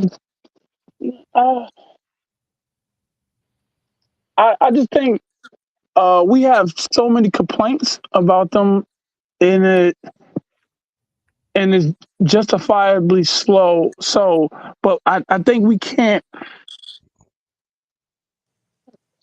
We got to fix one thing at a time. I think he needs to focus on fundamentals. I think fundamentals is the largest problem.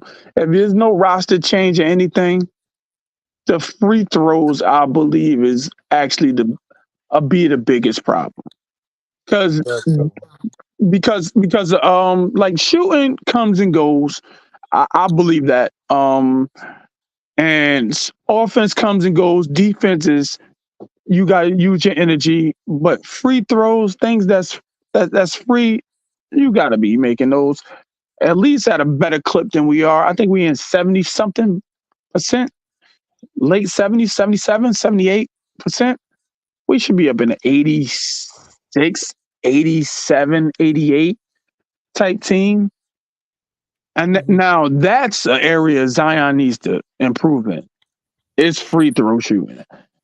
The shooting, I care less because he gets to the foul line more. He's getting to the foul line more right now. In these last 2 to 3 games, he's been getting to the free throw line enough. And he probably was great today. I don't know. I didn't even look at the stats on what was his percentage, but he has to do better. He has to do better from the free throw line.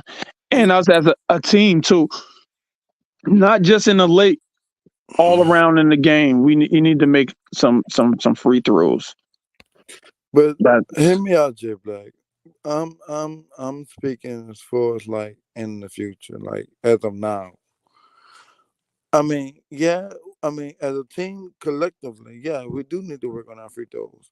But and I'm not putting no more pressure on Zion because like I said, like we all say, he gets to the paint, he gets to the free throw line. My thing is this though: shoot.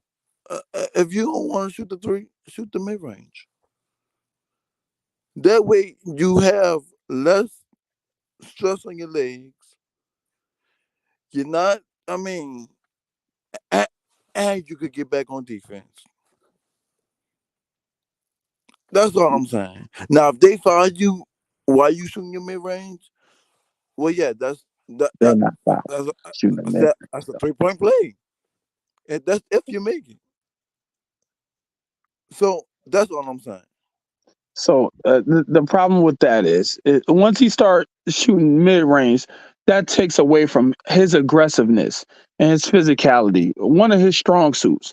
If you can't stop me from doing something, why would I do something else? I don't. That's not a good way of thinking. Yo, if you can't stop me from walking across the street, I'm gonna walk across the street. I'm sorry. I'm sorry. You ain't stopping me from doing it. Okay, so hear me out. Mm-hmm. And I need somebody to knock on wood because if that man get hurt, this team is doomed. So Nah. That was last year. I still believe we'll make the playoffs. We don't revolve around just one player. That's not the team this is this he year. the main focus. I'm not saying he the number one school. He the main focus. We run through if so we run through Zion. So if Zion get hurt, then do we get the blame for tonight losing? No, my man shot a 3 and I missed it. I'm mad at myself. Oh no, so he don't get the blame for it then. If he's the main guy, you always talk about the head, the top of the top, not the coach. We're gonna eliminate the coach today. The best player. If you're gonna eliminate the coach, the best player is the next person in line. So do he get blamed? But Devin Booker gave him 52. Devin Booker gave us 52. Zion got to give us something. Even though he gave us 24, he got to do more. If that's the standard, you gotta keep us in the game. You can't disappear. You got to demand the ball more. You can't just let the game just. If a play is called, you go in the corner. Nah, great players don't do that. And he said he's Thanos. Thanos is a villain. He don't be a nice guy. He's not a nice guy. Well, then, if that's the case, Jay Black, I'm blaming CJ because you the vet. You know what? But Xanos also had a team around him, and his squad was with him, right? Oh, yeah. He was a villain, but he had a squad that was with him. Those were his boys. If you looked them up, it was his boys. He I beat mean, all of but them they in one-on-one followed him, fight. right? Huh? They followed him, right? Because he made them. Yeah, Thanos was he's a different character The though. thing is That's that's not really look, and I'll put it like this. When Brandon was traded to the Pels and Yeah. Zion was drafted that year, Griff came out and said one specific thing repeatedly. He said that this is Drew Holiday's team. Correct. Oh shit. He been I remember no, that. seriously. No, I He remember did. that. I remember that. Yeah, he said that a lot. But after he left, it was never clear. So the thing is right now, and that's why I keep we've actually visited the hierarchy discussion before. That's why it's a problem because it's not clear. Shaq, said something about it. You know what I'm saying? Like that part still is not clear. And I don't know about everybody else, but anytime you draft a player number 1, typically, and this is going off from the past, you're building around and you're specifically saying, hey, this is our guy. This is who we're going to build around. This is who we're going to go to. That has not been the case. And I think that, that still, in a way, it's a problem. It's been a problem because the thing is like somebody said in the chat, who's the leader? And one thing that I said is that everybody's a leader. And by everybody being the leader, no one is. Because And nobody gets the blame. Yeah, I agree. but that's what the problem is. That's when it This happens. is a star-driven league. Whether we want to believe it or not, it's a star-driven league. You know what I'm saying? No one has to guess. Anybody here? Can anybody guess who that guy is for Dallas? No, not Luka. Yeah, Yeah. you have to do that with the Lakers. mm-hmm.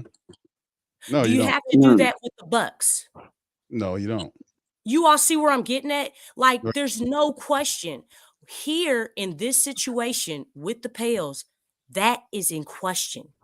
It's always in question. Fans, I mean, we see it all the time. You have fans that say, it's B.I. or it's Zion. It's almost like a clash, just like the clash with the offense and the defense. That stuff is not clear, but I'm telling you, Griff came out and specifically said when Drew Holiday was here, what did he say? And since then, since Drew's been traded, that Yes. was not specified. He screwed that up though, Lex. He did. And that's the organization's fault. You all needed to come out with a game plan on because the structure, the structure, infrastructure, all that stuff matters. Yeah.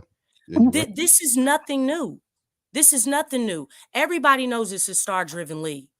Yes. And you can name any team. I mean, even for Orlando, for crying out loud, who's they got? Paolo. Exactly. Yeah, But when we start, who was Portland? Who was Portland? If we start going down to it's some teams. Who was Houston's star player?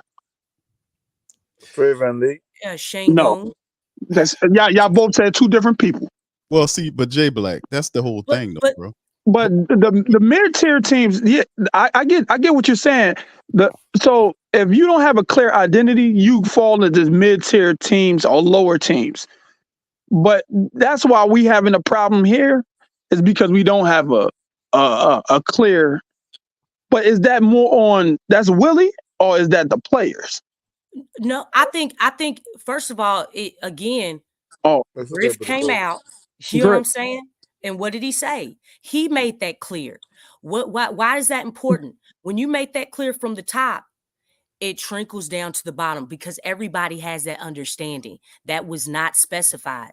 And here we are. It's like, basically you have everything's in limbo.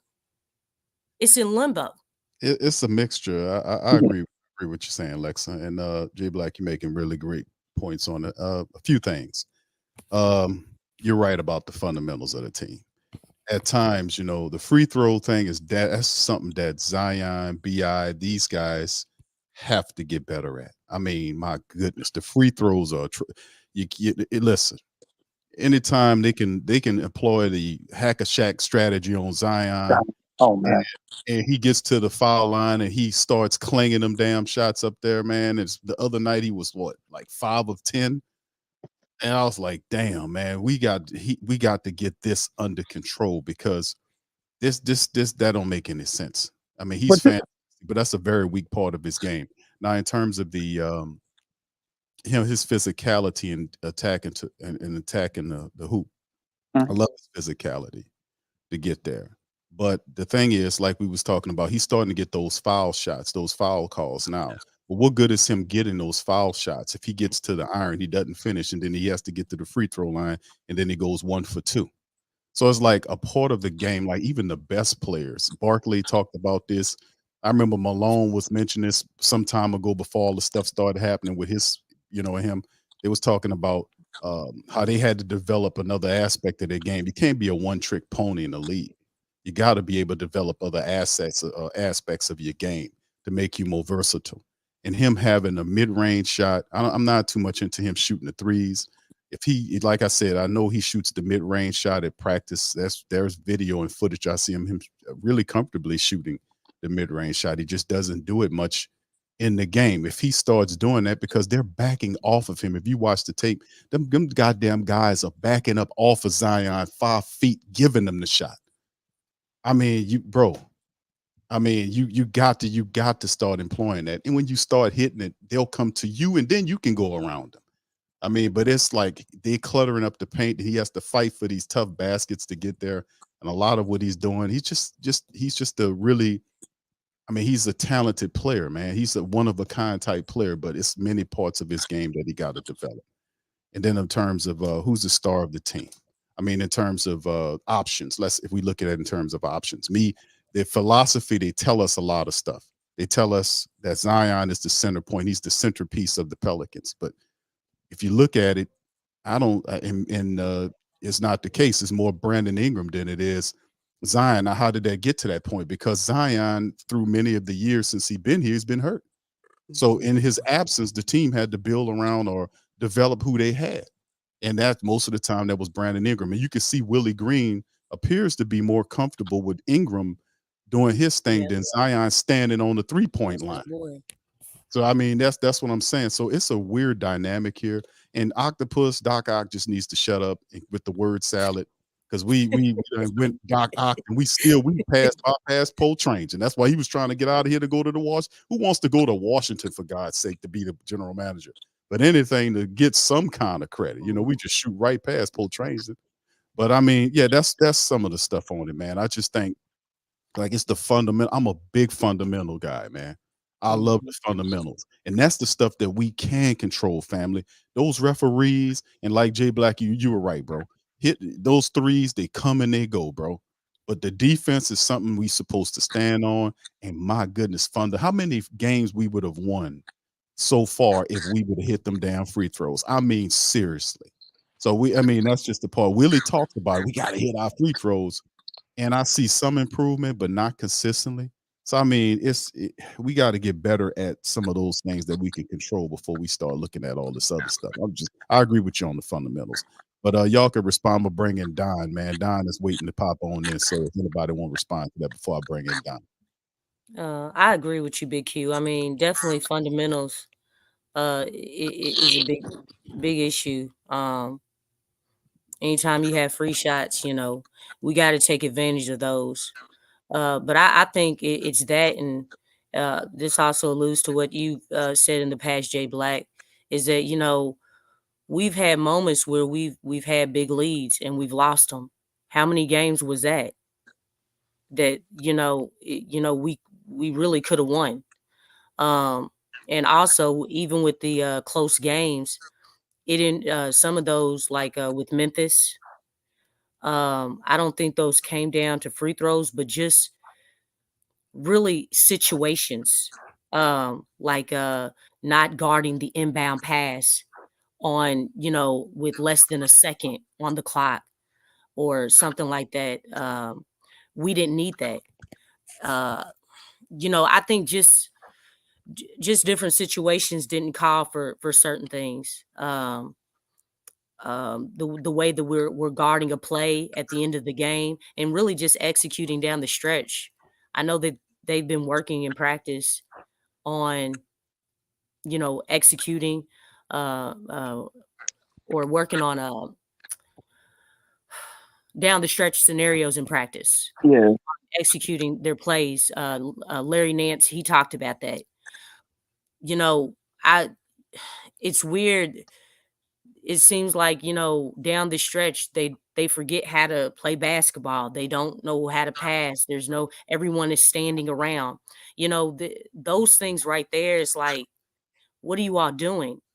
And, a lot of times, it was, CJ having the ball or BI having the ball. And it's like they went panic mode.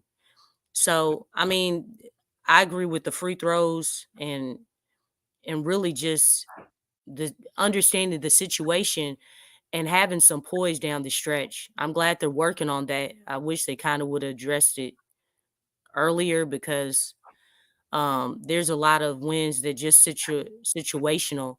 We could have had those games, and that's not even, including the free throw line. They just, didn't make the correct play down the stretch or, they had a costly turnover at the wrong time. Like they hadn't been turning the ball over the whole game. And then they turn it over, when it's most important and, it just went sour from there. So we just all around, fundamentally, because those are fundamentals too. And just mental lapses, I guess, that have to be addressed and got to do better on that. All right, thank you, Lex. Don, are you here, bro? Oh, Jay Black, you wanted to say something, man? Yeah, before Don go, yeah, you said Memphis, so I went back and looked at the Memphis game. It was the free throws. We had 33 free throws and made 21. We missed 12. We lost by 1. That was the John Morant comeback, made the layup. So like But if before we that, on that inbounds pass, didn't we have the lead? Because yeah, they threw the ball to turnovers. Yeah, it was a turnover. I think it was a turnover. Oh, they stopped no, us. they called a foul on Jonas, but that's when there was a play where they were cut because there Oh, was only a second. We still had a chance to win the game in regulation.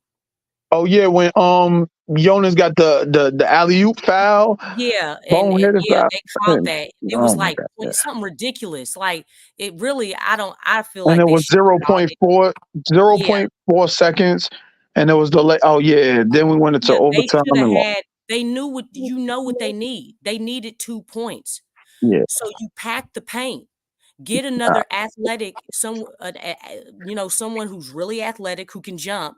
You know what I'm saying? To guard that instead of on the inbounds pass. But we could have won that game in regulation. yeah, that was and Willie Green said it was his fault because he said he didn't. He was supposed to play that better. He was supposed to just put players around the rim. You ain't getting no 3-point shot off in 0.4 seconds. Not reality, but we see some crazy things happen. But yeah, that was a Willie Green loss. But we still them free throws did affect though, because once we start missing the free throws, they become less aggressive towards the basket. Now they're settling for jump shots, hoping and pray they go in. They don't want to be aggressive because if they get fouled, they're gonna miss a free throw. Like it's like what's the old saying? Anything could go wrong. Yeah, anything could go wrong will go wrong. So that's what happens. They was playing. They was playing not to win, man. Hoping not to win, hoping not to lose. Like Yeah. yeah. And there's a difference. You can't play not to lose. You got to play to win, man.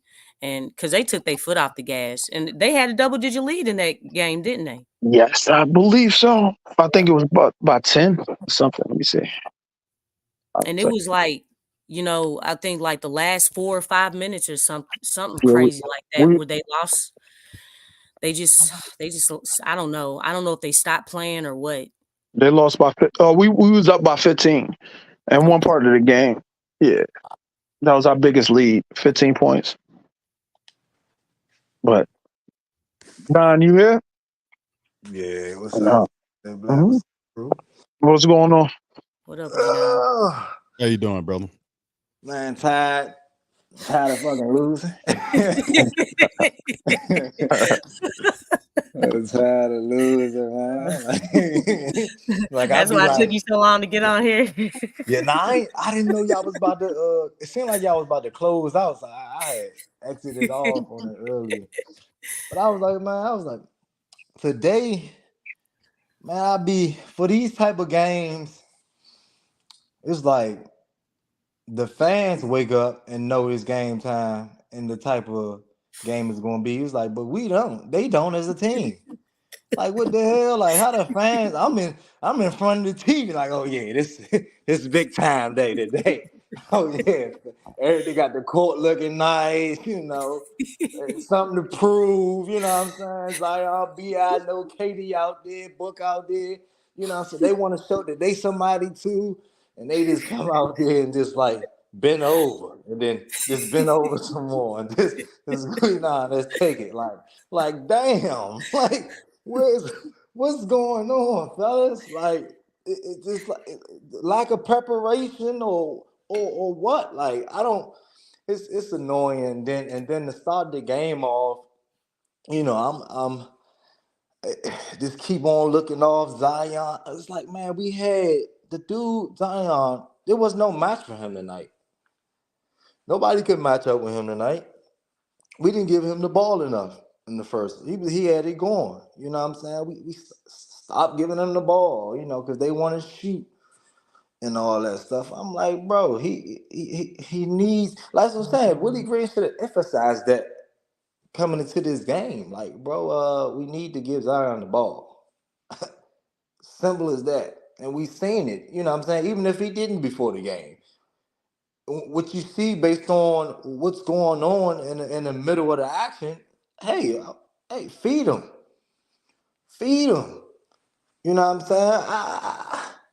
I don't know what we're doing, man. I mean, we got bullied, man. Booker was bullying us out there.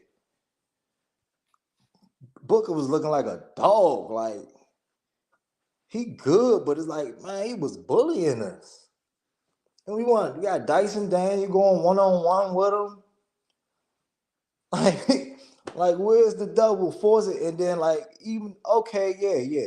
Granted, they have Kevin Durant and Bill. People might say, hey, well, you double him. Well, shit, fuck it. You gotta whoever got it going, that's who you gotta get the ball out the hands of. Whoever got it going, get it out their hands. And Booker had it going. You gotta get it out his hands. You see, they get it out of Zion's hands all the time. We got to do the same thing, and I don't understand what we've been doing, man. Like, we, and then we got some people that that say, unfortunately, that we misused Zion and we might need to let him go. But shoot, I'll let Bi go before I'm letting Zion go. That's just as simple as that. We ain't letting nobody go. Yeah, we ain't gonna get on that train right there. No. Yeah, we never know, but man, we need to let the coach go. That's what we need to. But But Can you get with that, Jay Black? hey, man, I told you if they should do it if they're gonna bring the coach to see if he is our coach of the future. If they don't see a future with him, yeah, Borrego. If they don't see a future, I think we should get. Who? Let's go get Bill Belichick, man. I think he might. What? Yeah. Wrong I don't know what to say. Oh no, he's good. The way Willie be coaching, like No, God damn. Well, in that This is case, how go one of these get one of these Popovich. football Yeah, You know what I'm coaches out saying? real. but Get y'all but man Dennis Island over here. So. but we don't know the direction on most things. The actually when we asked the hierarchy, we was asking earlier, we don't know the direction of the coach. We don't know if people going to get extensions. We don't know who's going to get brought back. There's no clear direction. There's no clear direction here. But we're doing great with what we have, but we don't know the direction.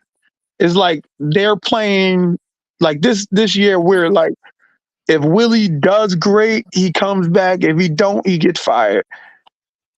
Or well, not fired. They don't renew his contract because this is the last year of his deal. Then you have contracts coming up next year. Then you got Trey Murphy coming up. It's just a lot. Now, when you said double book, now that'd have been a hard thing tonight, especially Well, you when at they least got. gotta throw, like you gotta throw something at him, like at least like get the ball out of his hands, like you know what I'm saying, run at him a little bit. Not they doubled them, but that don't mean anything. They That's how. didn't really do that in the first quarter. For at No, least not the first. They did it the third quarter. Third quarter. That's too when we damn got. late. Too damn That, late. but but Let's if, like I said, Willie will catch on real late. Oh yeah, no, let's just try it now, brother. We down by 50. but And then who do you when he double had off of that on? and then he gonna put in BI and them with 5 minutes left. I said, man, if you don't sit their ass back down, man. Yeah, that was crazy. But I said, man, yeah, that was crazy. But when you say double Devin Booker, you got Bradley Bill. yeah, but You got they didn't have it going. I mean, you just gotta pick your poison, like you know what I'm saying? It's like when you got that many good guys, man, none of them can go. You can't let none of them have one-on-one all the time. yeah. But you just gotta go with the flow.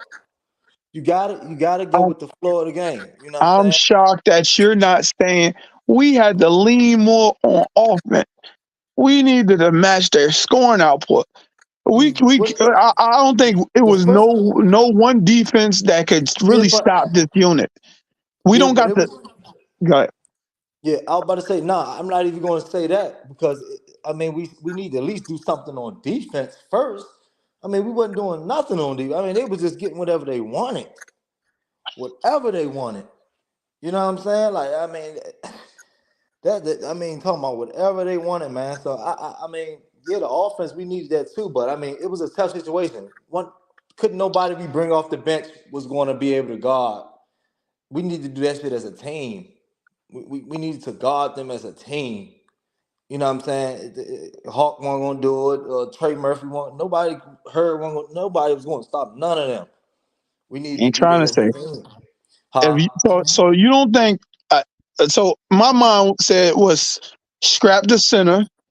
So put out CJ, Bi, Zion, Trey Murphy, and Hawkins, and Yeah, try to match them score for score. you know that would have been better. That would have been better, but also, but still have a better a defensive scheme too, though. You know what I'm saying? Like Yeah, it was bad. It was real bad. you Let me say can't that. really do much against it. This team is a dynamic. They have the best 3-point shooter in the league, and it's not Kevin Durant. It's not Yeah, Grayson Allen. Booker. Grayson Allen. It's Yeah. Grace Allen. And so you gonna leave him open? And he got hot. I'm like, nah, this is some bullshit right now. Yeah, So but they, what? like Lexxah said, like bro, I ain't seen them to do this all season.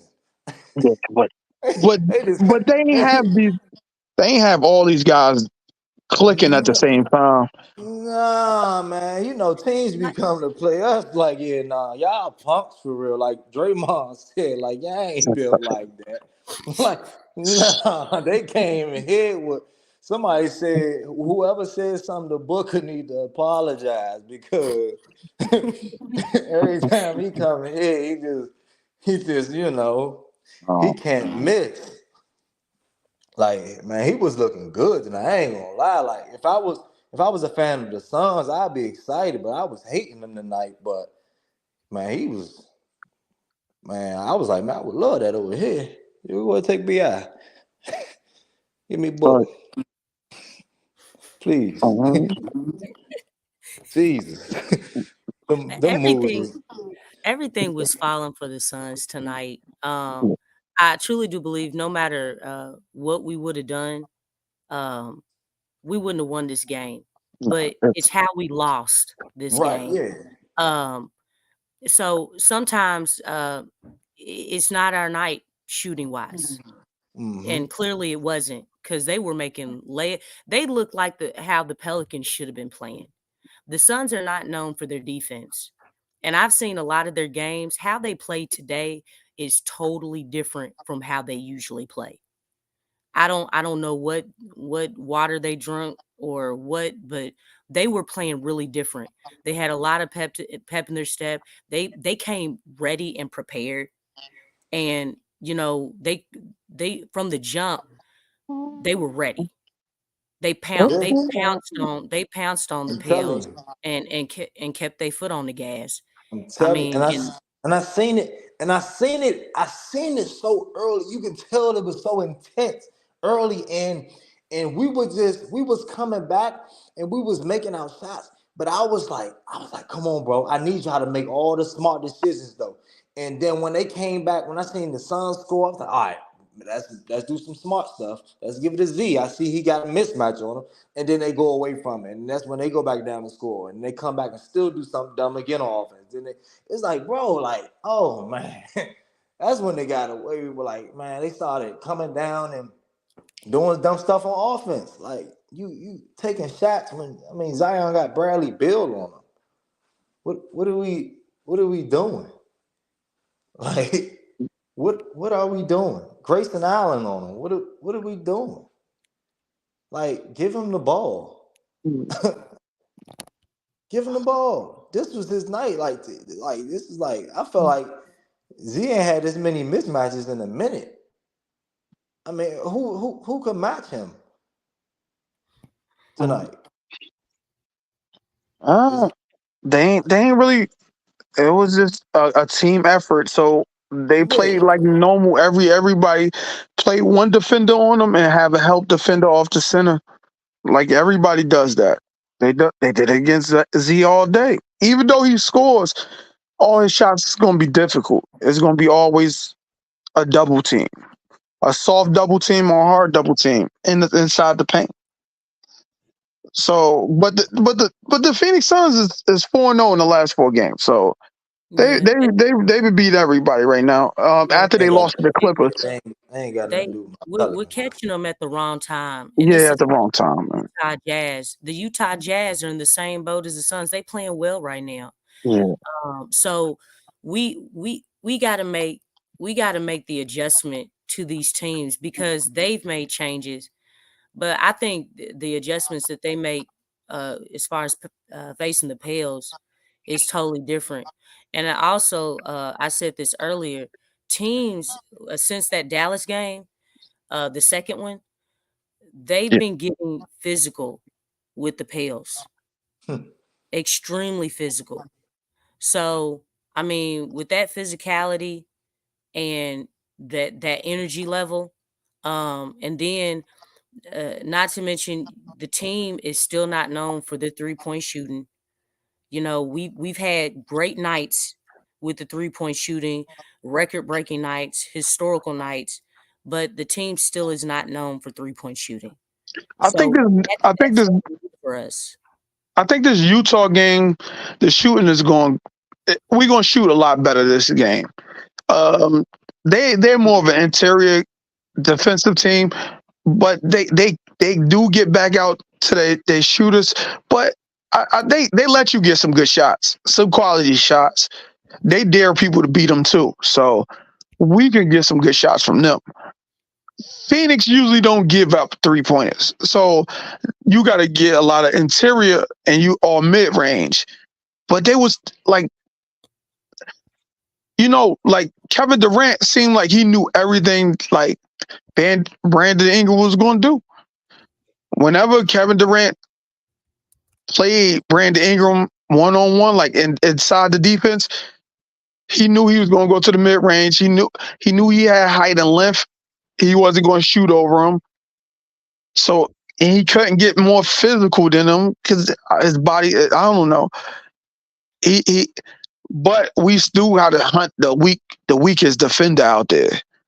That's one thing we don't do is hunt the weakest defender. Yeah, exploiting mismatches. Like we wasn't like going at certain people. And I'd have went like at Bradley Bill or Devin Book.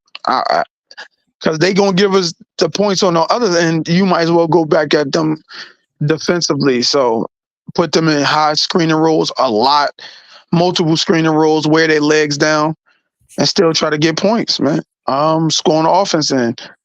But we do have to be more physical. That's the only thing you can do against a team like that. Schemes is not really gonna work against them. I think physicality would. But I think mixing it up though, like I said, I think we still would have lost this game.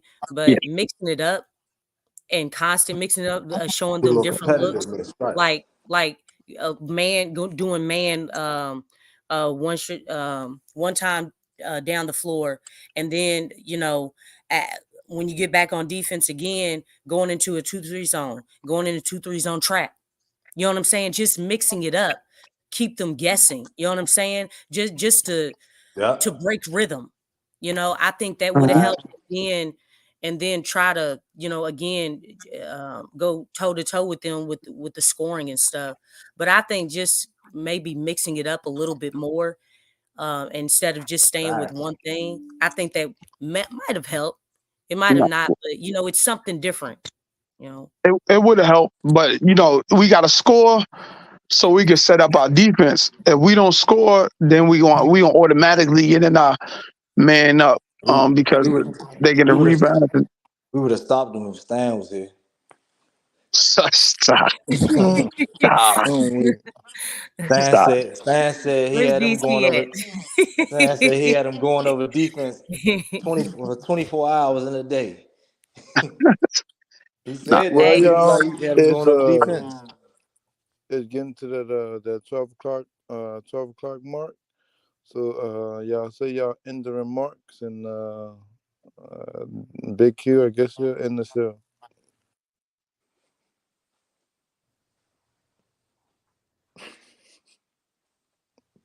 Go ahead, Lex. We gonna start off with you. Shoot, it's very abrupt. Yeah, I hope we get this W against Utah. I think we played them many a times. They played us, but obviously they're playing different. So we gotta watch film and make the adjustment to how they're playing now to get this win, because they are in a good groove and a good rhythm, much like the Suns are. But we definitely got to come with it. Definitely got to knock down shots. But we got to go to a whole nother level with the energy. The energy has been pretty good, but it's got to go to another gear.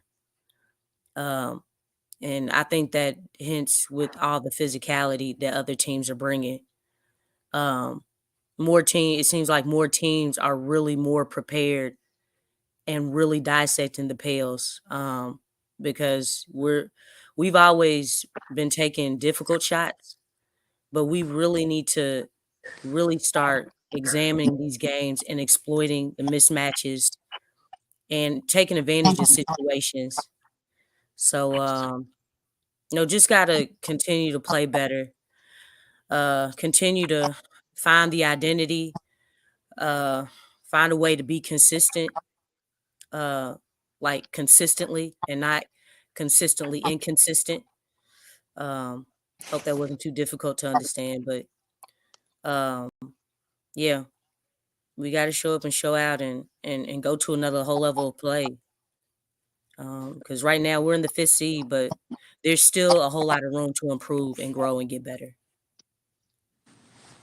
All right, Lex. All right, go ahead on J Black. So the new sudden surge of the Jazz. I think you could watch it on I don't want to shout out another podcast, but Thinking Basketball had suddenly put up something about Utah and how they was playing in their last 10 games. So it's a lot of information on that. You can watch that, and it's I still think we match up pretty good with them. We're playing different as well since the last time we saw them. The last time we saw them, we wasn't playing Jayhawk. We playing them now. We're playing with I don't know if y'all saying Jose need to play more minutes, and I don't know. I'm consent with it. Doesn't matter. I think Dyson needs to play with Jayhawk. But either or, it doesn't really matter. Actually, that don't really matter. That's not even a big thing. But I just think we need to go through Zion in the first quarter or Big V. What our original identity is going through the inside out and not outside in. Let our interior guys so they can go and get some rebounds for us, get some defensive stops, get the rebounds, make some free throws. If we do making the free throws, getting the defensive rebounds, not giving that many second chance, I think we beat mostly any team. Mostly any team. Not tonight because this looked like it was like a shock to their system. But we should be better prepared next time. But most teams we beat if we have our fundamentals. Boxing out, but boxing out and go and get the goddamn ball.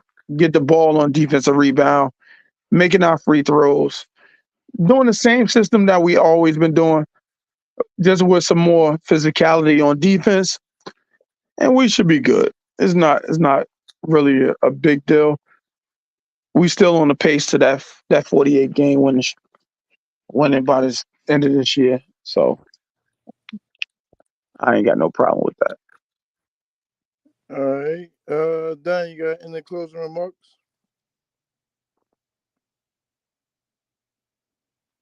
Dan, you still here?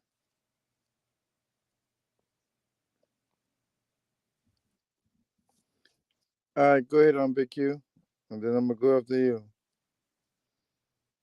No, you go ahead, DJ. You can close it out, bro. Shout out to the fam, man. Appreciate each and every last one of y'all being on the stream. Much love to everybody, man. Much love to everybody. Don, you there, brother? Oh, Don having problems. All right, so anyway, shout out to the rest of the fam. I appreciate y'all for chiming in. Shout out to Jay Black for his contribution tonight. Much love to everybody, man. Appreciate each and every last one of y'all.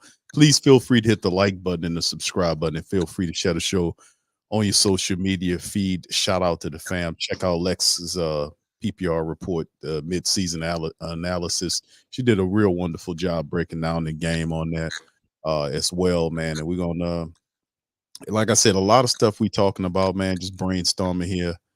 And like I said, fifth right now in the Western Conference, a lot of pluses, some minuses, but damn sure we got to even off things, man. And I think this is the month where we have to iron out some of these wrinkles moving forward. A lot of stuff headed forward. We know they got rid of KLJ. We know that the first week of February is the trade deadline coming up. So, man, some stuff's going to happen. We're going to see some stuff going on. So we're going to be here to cover it. So shout out to the fam. Appreciate y'all.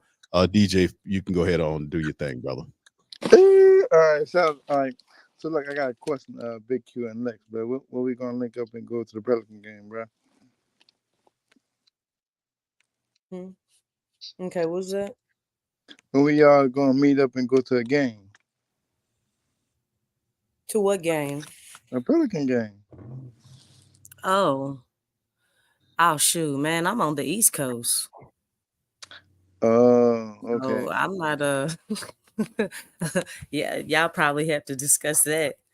I'm weak. I mean, I'm weak. I'm on Eastern time zone. That's fine. All right, DC, you ain't in the live stream, but all right. If anybody, talk about our Pelicans, you tell them in the New Orleans Pelicans accent to get the flock out of here and go flock yourself. So always makes me laugh. All right, so shout out to the fan. Appreciate y'all, man. We're going to holler at y'all on the next one, man. We'll be back on Tuesday. I think that is Tuesday. We'll be back for the Pelicans matchup against the Jazz, man. Y'all be easy. I'll holler at y'all. They will want to win. That's my birthday. All right. So shout out to DJ early on. Much love, fam. We're going to holler at you on the next one. Go Pels. Show us the edge. Yes. The chip on the shoulders, the fight and the passion that comes from within. Try to win on every level. Yeah. Expectations high. Gotta show them you can fly. Play harder, better, smarter. Baby, put the league on notice. Show me the edge, yeah. Play with the edge, yeah. Show me the edge, yeah. Play with the edge, yeah. Show me the edge, yeah. Show me the edge, yeah, yeah. Whoa, done seen the walk of shame enough. Wanna see the walk of winning, time to come up and bring out the outlook. Don't every play, every possession. How bad you want it, love, do you want it all? This ain't a blood of love, built for something greater. Attacking all obstacles, coming for the ring, my precious. You got the juice, the will, the heart, the fire. Show them the proof, show them that it shall be done. Show me the edge, yeah, yeah, yeah. Play with the edge, yeah. Show me the edge, yeah.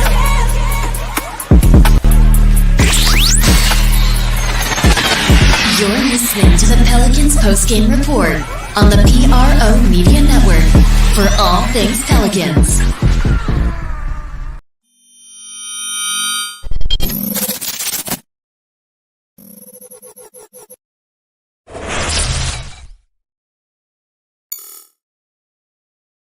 TheWhoThatDaily.com. That's right, TheWhoThatDaily.com. Your one-stop shop for everything New Orleans Saints, New Orleans Pelicans, LSU Tigers, even the top flight boxing. So if you're a Who That